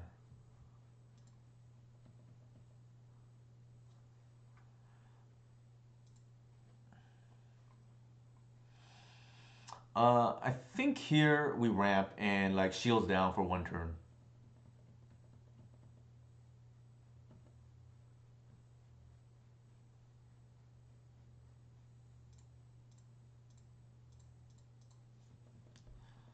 They have it. They have it, right? Like I don't think we can just like take the tempo loss with Thoughtseize. I have won many a game with Snuff Out in uh, in Legacy and even in Pauper against Infect. It's just absurd in the matchup. Obviously, reflexes makes it a little scary now, but yeah, I have beat this matchup in multiple formats with Snuff Out. All right, just shields down for 1 turn. All right, now we have full information. They could have something like Veil, which would be annoying, but I think we play around Pierce here. Because we know we're going to cast everything anyways.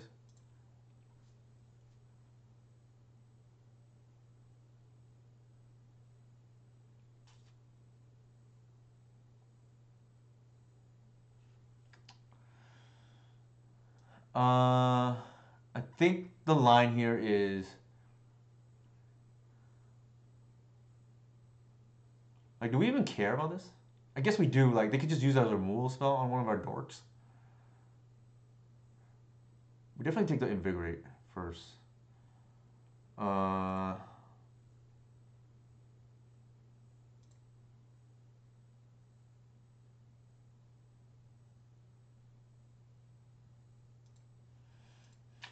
Let's do it again, I guess.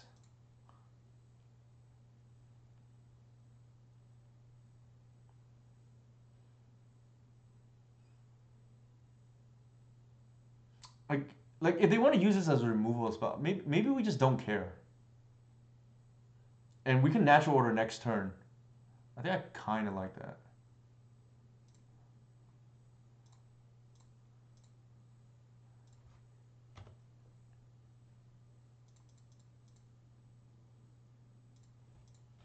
All right, like, what could they possibly have here?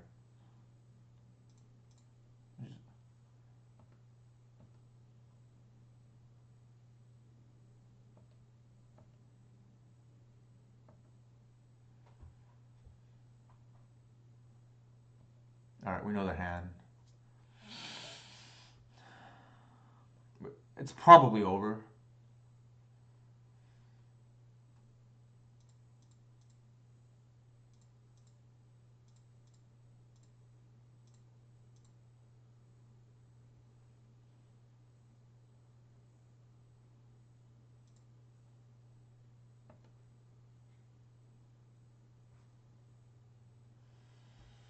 Snuff out, natural order.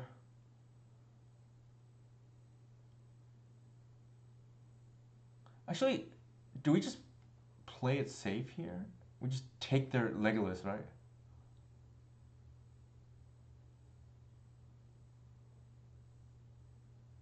Like, I think that one thing's gonna go the distance. Especially since with crop rotation in hand. Cradle. Probably a reclaimer.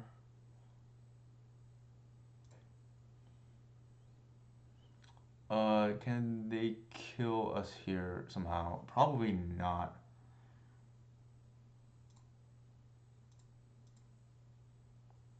I think we just take the thing and then they threaten to kill us somehow. We have snuff out protection. We're probably pretty ahead.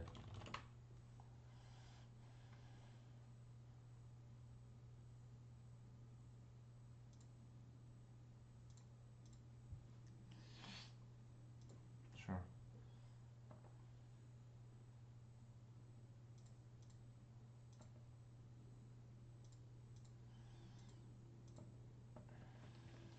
Should be 4-0 now.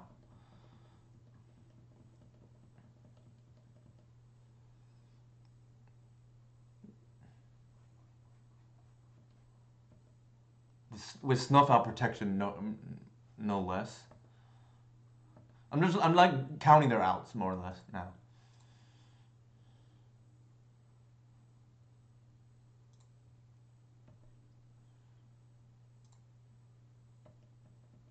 And then 2 layers of protection. It should be over.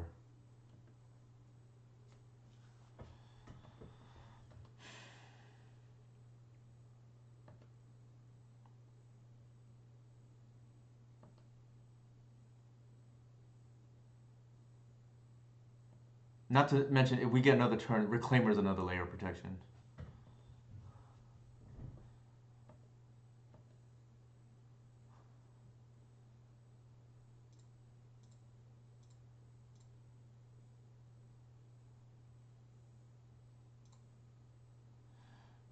There is an argument to be made here.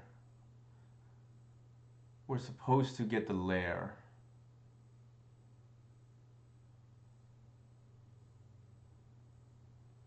Let me think about that.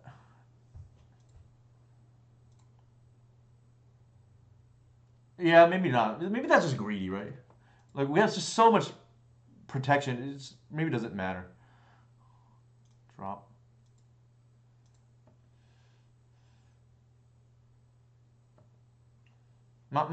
Yeah, I'm getting cute here. I'm just trying to like win in style.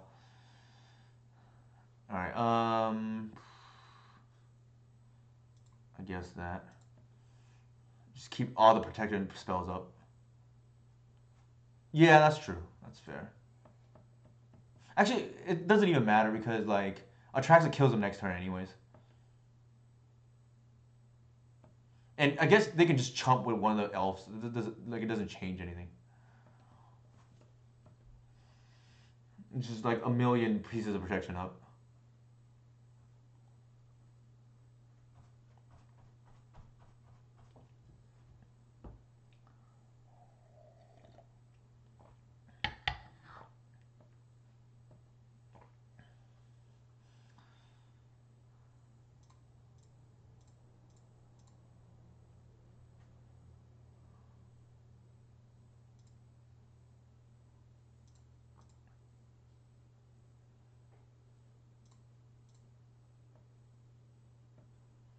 And then we gotta leave a 3 mana up.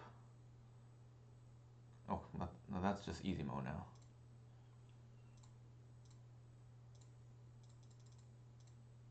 I'm not gonna think too much about this. I could do this more efficiently, but like, what can they possibly have? Yeah. All right. Wow. Might get that 5-0. Let's see. All right. I gotta take another quick restroom break. I know. Drinking this water makes me use the restroom a lot.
right, let's see if we can close out. Doing pretty well. I will say, I think if you told me the matches beforehand, I'd pick myself to go 1-3 right now. Because I don't think we're favored against High Tide. I don't think we're favored against TS. I don't think we're favored against Sudden Substitution. But I do think we're favored against Infect.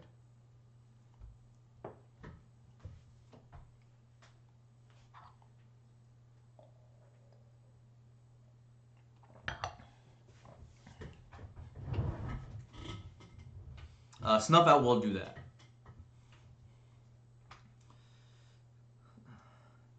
It's the black Force of Will, right? Or it's the black pack of negation.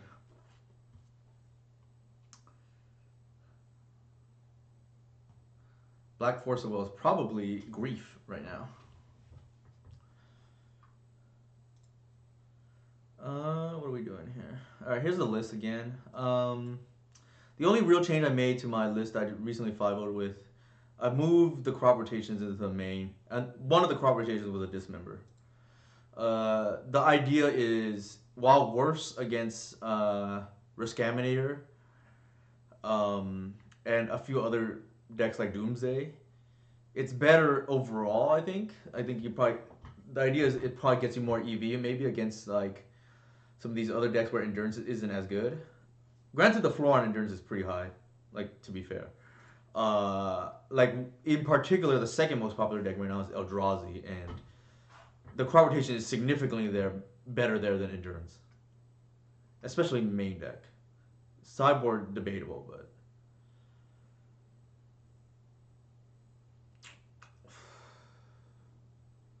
This is a mole. You have 3 bad cards, right? The Cradle kind of makes the crop rotation a lot worse. But let's just say this is a real card. You still have 2 bad cards here. I think we could do better. Not to mention all your natural orders are turned off in the future.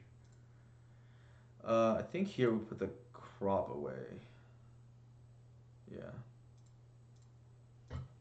It's also possible that 1 crop in the main and 1 in the side, too. So, because you don't really want to draw 2. But the speed it provides is pretty crazy. I think it's been relevant in a few games. Like, there was the game where Hardcast Hoof turn 3. I think, obviously, right now we had Insurance against Infect. I think there was, like, one other game maybe where it's, like, relevant. Part of the reason why I opted to play 2 today was because I just wanted to see more, see how it was. 2-1 Frog. That's kind of annoying.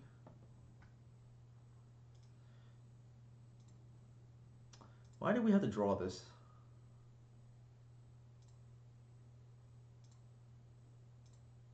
There's no way they are on Wasteland after going Pedal, so...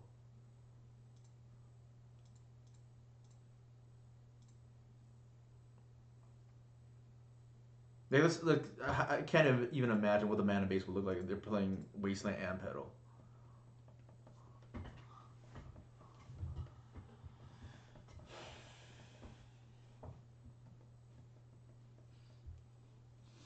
I don't even know if they have days, to be honest. I think I saw this list with Pedal. I beat this the other day. Yesterday, actually.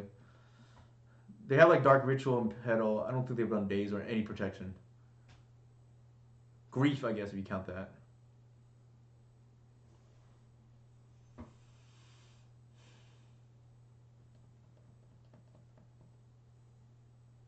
I think the line here is Reclaimer into Reliquary. Into 1-drop, perhaps. Ooh, that changes things.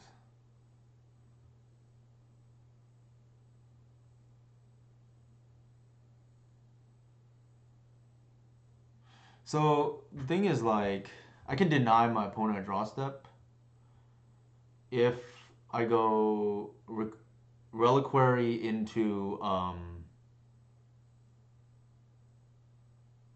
Actually, we might just want to hold up Bog anyways. So, yeah, I think that might just be the correct play.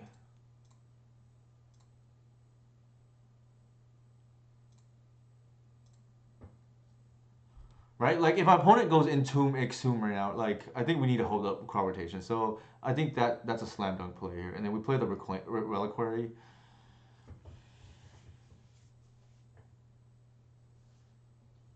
Interesting. Okay, that changes our play then. I don't think we can shields up anymore.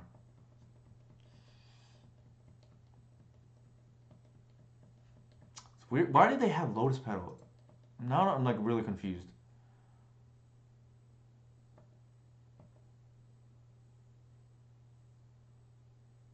Sure.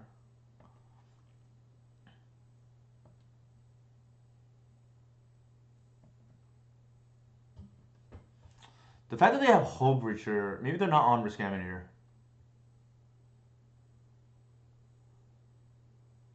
Right? Like, that just seems like a very odd inclusion.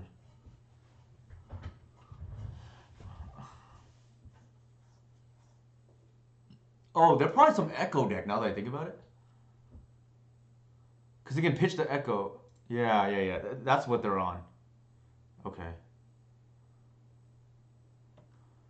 Well, if that's the case, we're going to have to...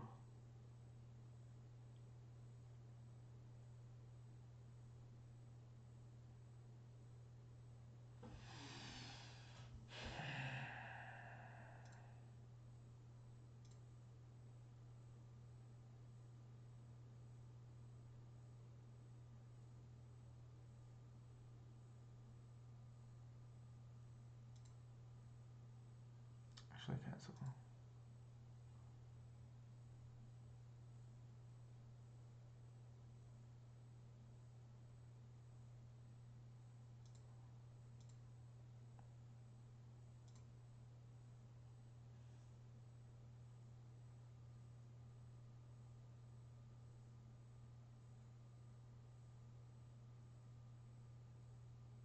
I could have got extra mana. I don't think it really matters.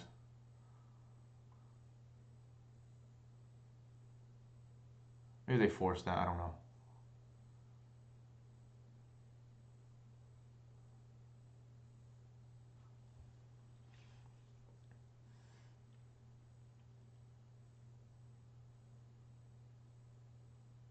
Yeah, they do. Okay. Makes my life easier, I guess.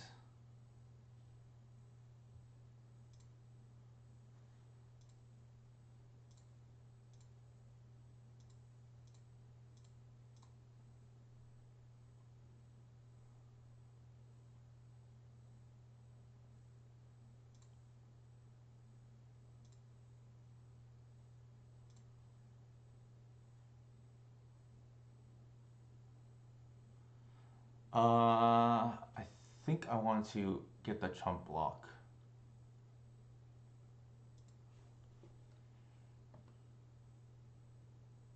Actually, I should have mortuary. I guess there's another one. This is insurance. I don't want to just die right now to a wheel effect.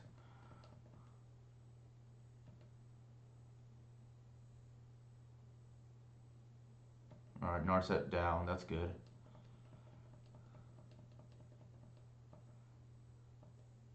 We're in a chump block here, unless they like pitch a couple things to wheel or to grow the frog. Like this is a snap block.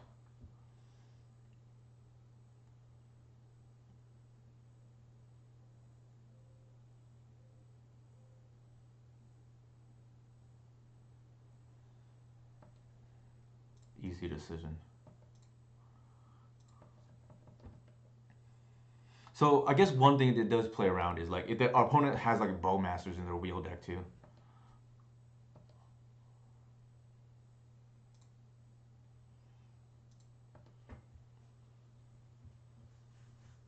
I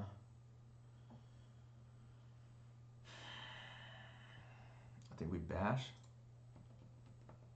Actually, oh, I should not. There's a possible Hull Breacher. That was bad. That was a bad attack. We already saw Hull Breacher, so that was a very dangerous attack. I just caught it as I announced it.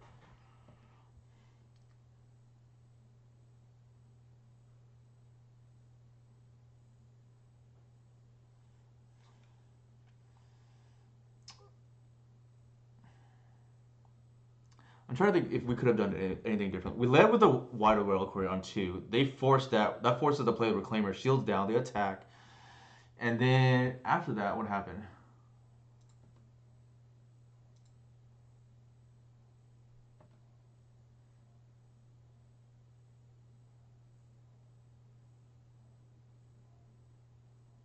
Sure.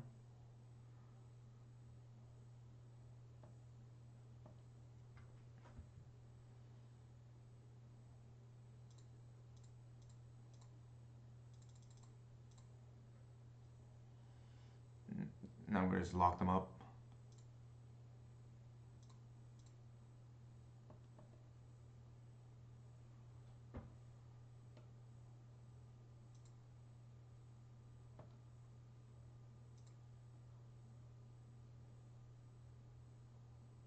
Yeah, actually the crop turning on the Reclaimer is pretty big there.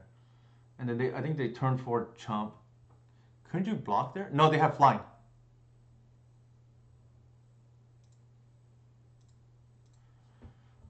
Yeah, so I'm gonna be able to block pretty soon because their graveyard is nuked now, right?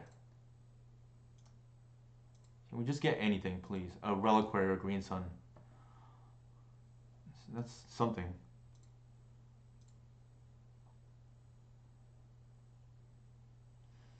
There's no need, I think, to do anything here because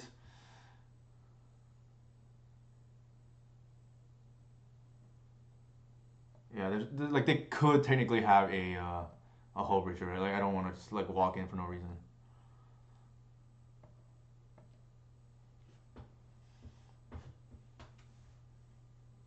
Like they already show a Hull Breacher mods. Like 2 of them actually.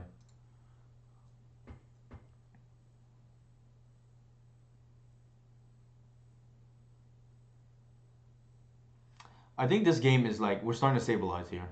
Like how are they gonna get their frog? They're gonna have to like.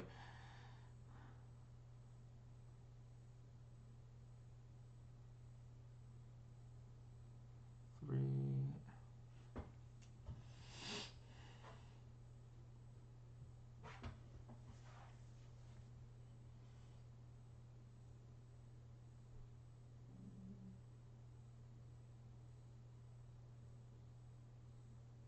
Dude, Frog will play Legacy for life. I don't. Yeah, hi, Star. I'm not sure what you mean by that.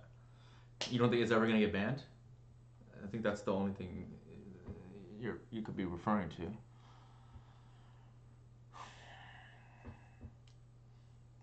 LED. Okay, sure. You're gonna pitch again to fly it? Okay, I'm gonna pitch my Talon Gates again. Sure.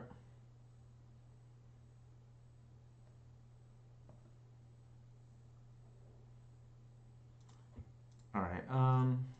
I think we're probably winning this game. Like this frog has been shut down by our deck right now.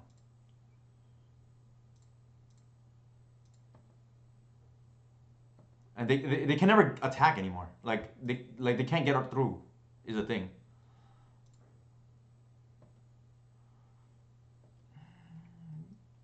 That's pretty damn good. All right. How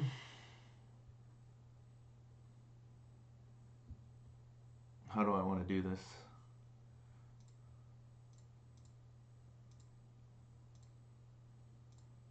Probably on that, get more mana.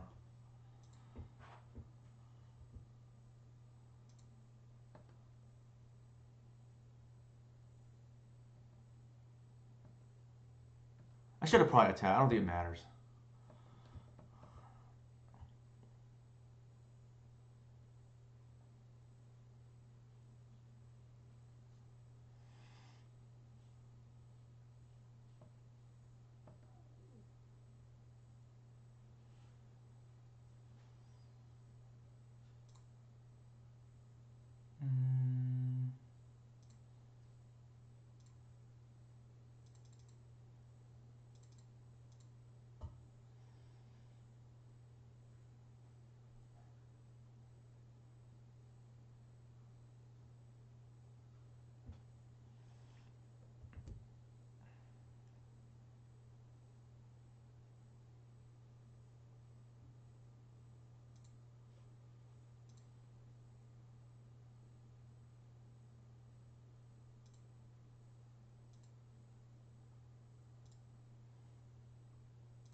Like, this looks embarrassing against us now.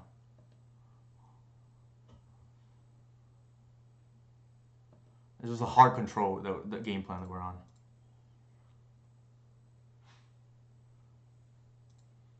Don't think it matters.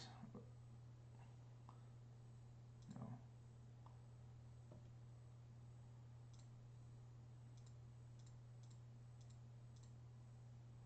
Do they have days? I don't think so. In a Lotus Petal deck? Even if they did, so what?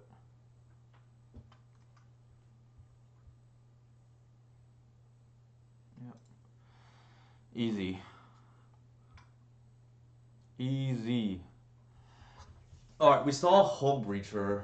I actually don't think Hull Breacher is great against us. Like, they have to get the combo, and I think we want C's in this matchup for sure. Nantuko, probably not. They have LEDs. Maybe the Oof does some things. Bog, probably not. Chron Rotation as a pseudo removal spell, if they try to like mind twist us with the combo, is like kind of cool. Alright, let's see what we want. Fairy, probably not. Snuff It Out, probably not. Toxicrene, no. Force of Vigor, no. Endurance, no. Definitely want one of those. And Bog, I feel like probably not. Just like go combo heavy. I don't think we want to snuff out either. Like, I think this feels good to me.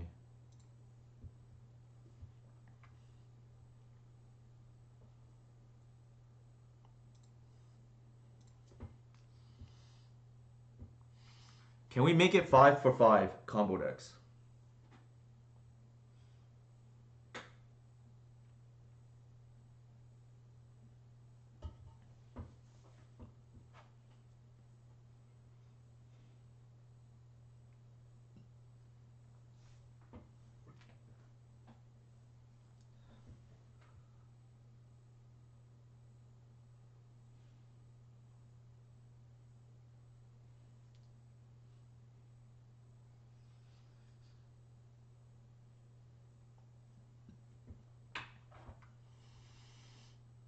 Ugh.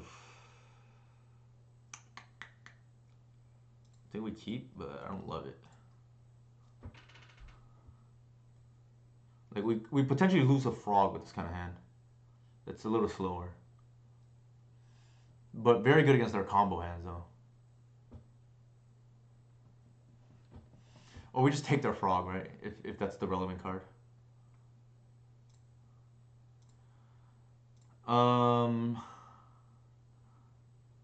We're on the draw.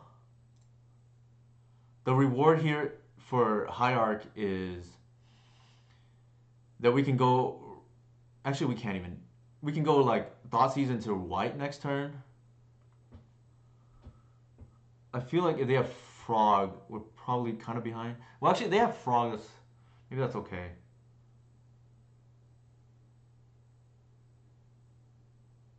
Man, I could like really regret not seizing here. The thing is, like, if we go Thoughtseize, our turn 2 is going to be really bad. I think we take the gamble here and shields down for one turn. We could have a really good turn 3 or turn 2.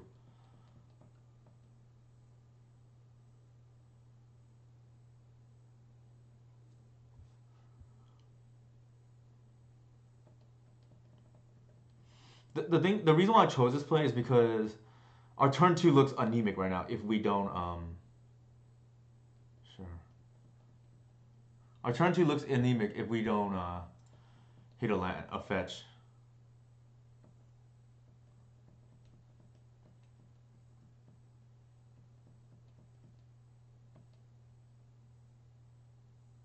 Yeah, this is just like a wheels kind of try to kill you kind of deck.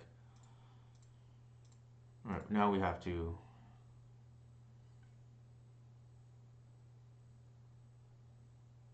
Interesting.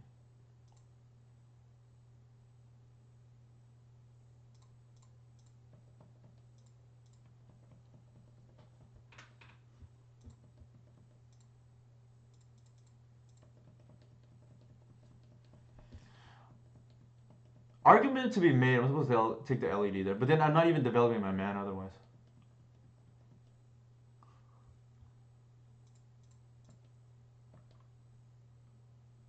Go to 15. That's fine.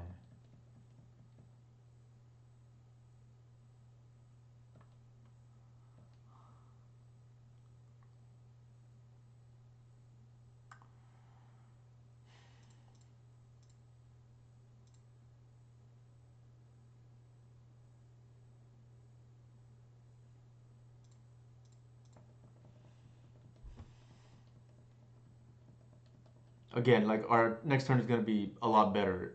Oh my god, why? The one turn we took a turn off, they didn't have it, and then the that's aggravating.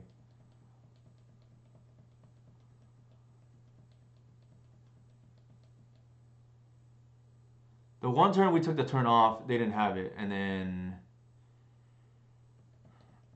not that we had another line, but like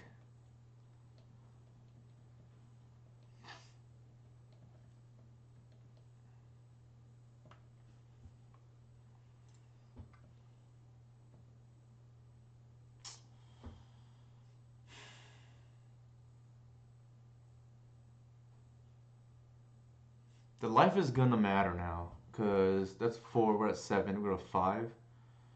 Let's pass, I think.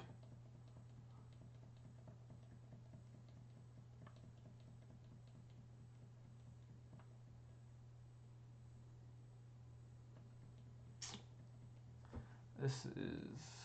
Oh my god. Okay, now... That's the punish for not doing the Thoughtseize there.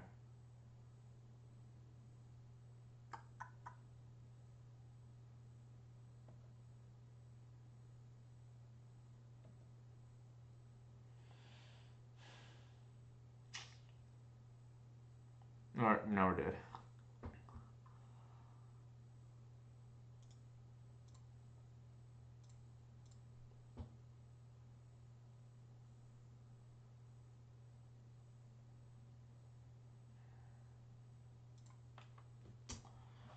How do I want to play against this kind of deck?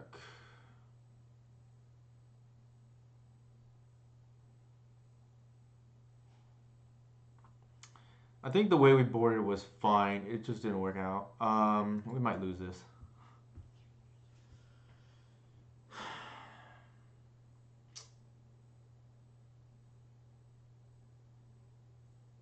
Like, we were missing that second land the whole game. That was, like, really awkward.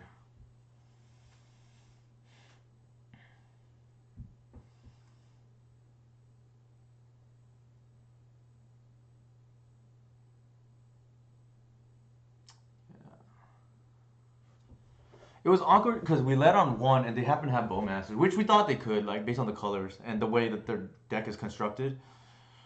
Just really awkward, though.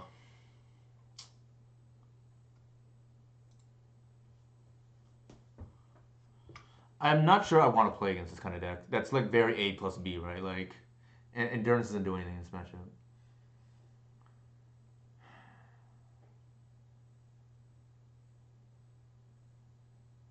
We cut 2 Endurances and a Bog. We also cut a Spring Heart.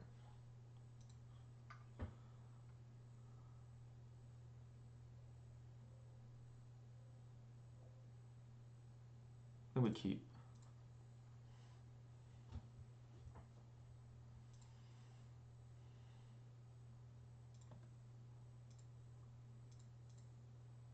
So it has ramp.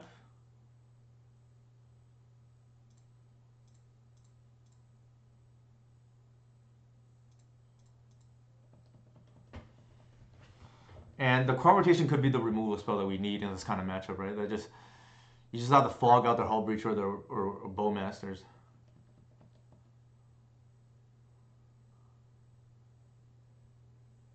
They have Force too, for what it's worth.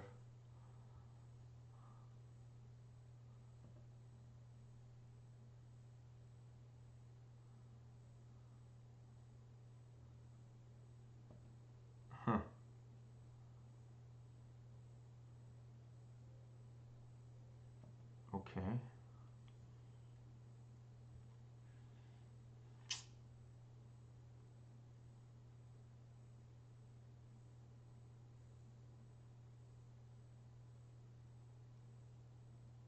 Sure. That's very strange.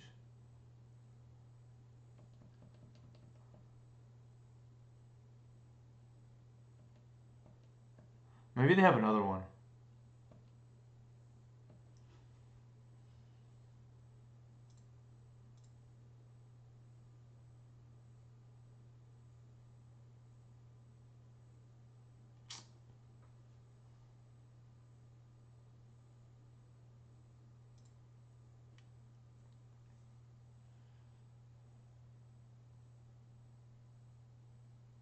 I don't think they have days. Force. Okay.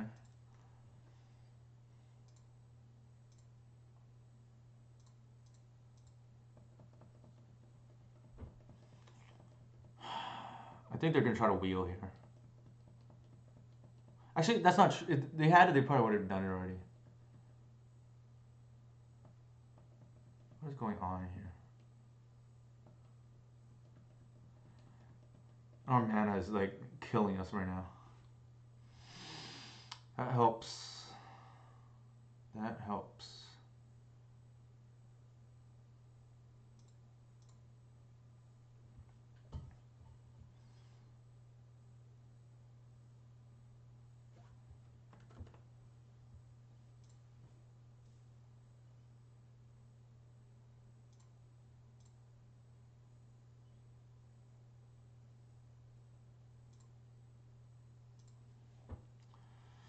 I think there's a good chance we need to leave crop rotation up.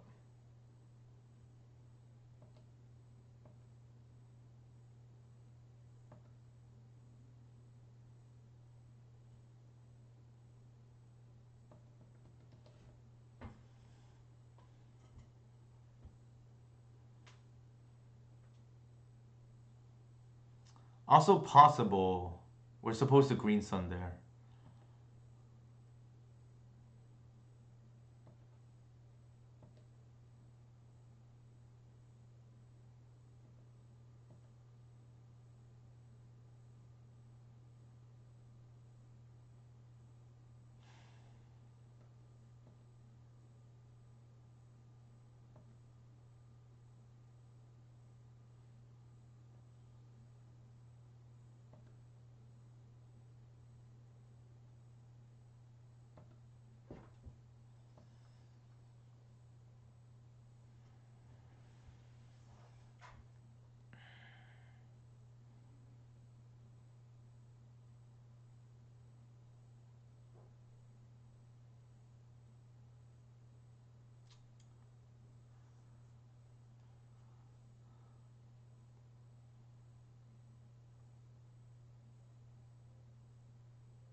So if I crop rotation for, sorry, if I green sun for the thing, that's 2, 3 mana. I can do it.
if they have another force.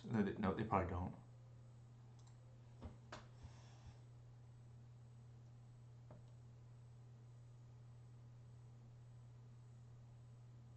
Oh my god, really?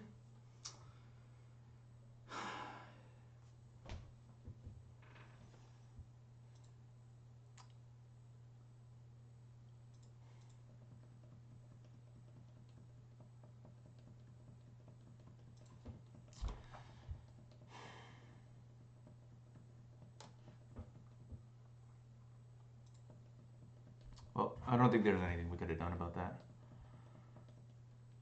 There is a turn where instead of playing the Reclaimer, we could have like...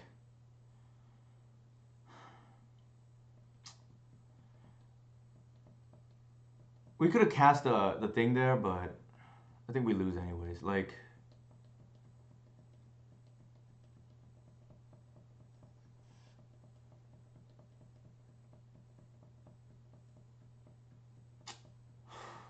Alright, tough to lose the 5-0 on this, but...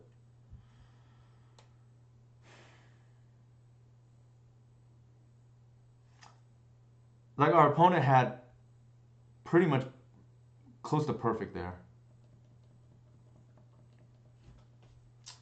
Brutal.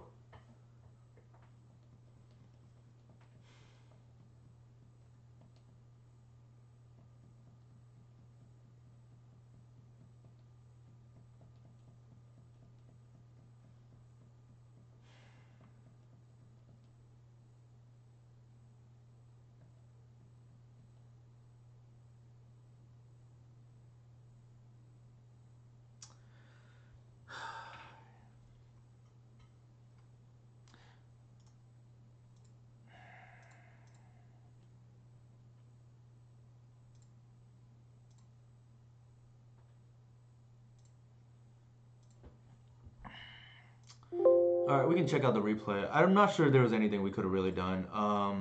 There was the one time we could have rammed, but even then, what are we going to do? Cast Natural Order into Atraxa, and then they kill us anyways, right?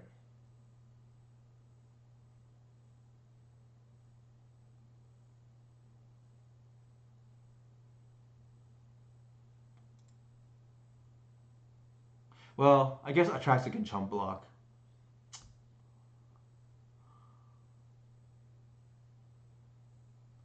But then what after that? Like, they have a full grip now with 2 Boatmasters on board.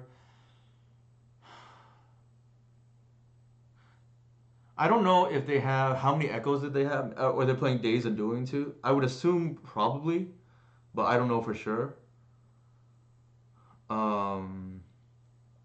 It would only make sense, right? Like, instead of having 4 copies. Ugh, that's brutal.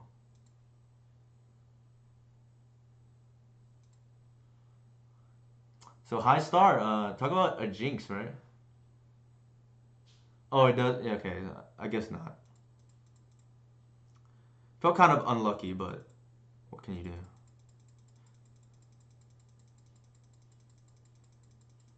So here they go, turn 1, entomb, kill the thing, sure. Like, I actually didn't expect this too, to be honest. Like, what a strange deck, right? Like, how many targets do you have?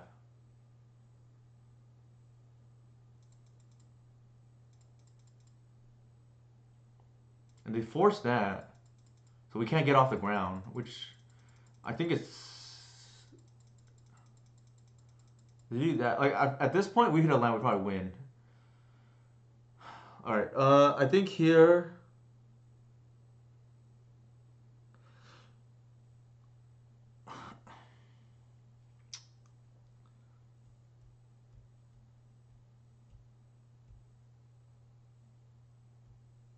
We can go Reclaimer into, I guess, ramp, right? Like, that's like one option. With the Green Sun. And then they're on a 1-turn clock. They have 2 cards here, and I'm just like nervous about, I guess if they would have had it, right? Maybe I'm supposed to just not play around the, because if they had the LED plus the Echo, they would have already done it. And maybe the correct play here is just like Reclaimer into ramp, and they're on a 1-turn clock. Otherwise, we kill them. Instead, I chose to hold the crop rotation. Also, they telegraph Bowmasters here.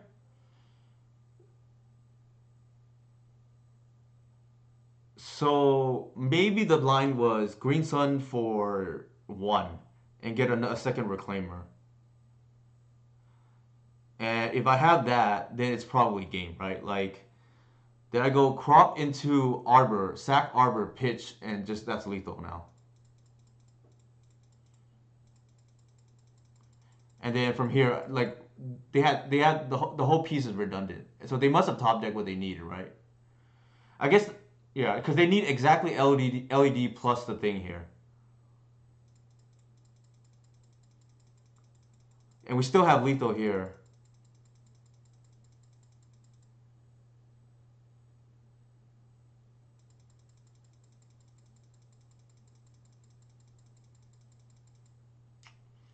Yeah, I think I just misplayed. I think I'm supposed to just shields down for 1 turn. Shields down for 1 turn. I have lethal. So I'm mad at myself more than anything else, but because I try to play around like a 1-up that they could have. Although the dangerous thing is like, let's see, did they play a land drop the previous turn?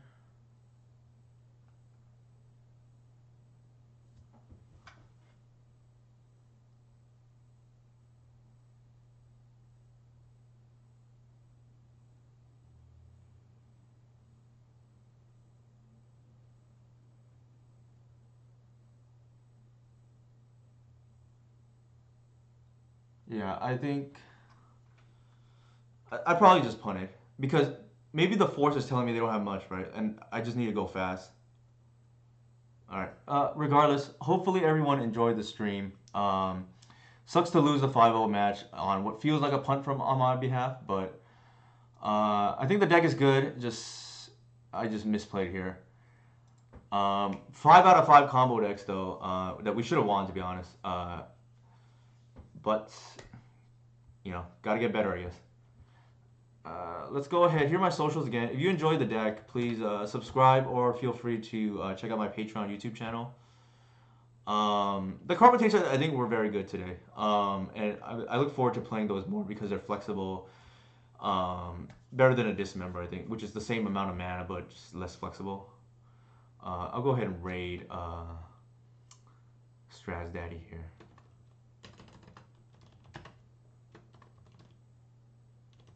And thank you, Jarvis, for the raid earlier.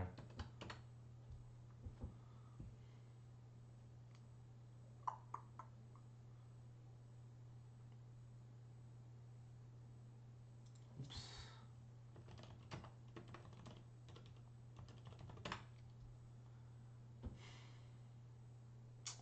I will accidentally, or actually, I will blame High Star for jinxing me, but really I made the misplay. All right. Hopefully everybody had fun. Thanks for tuning in.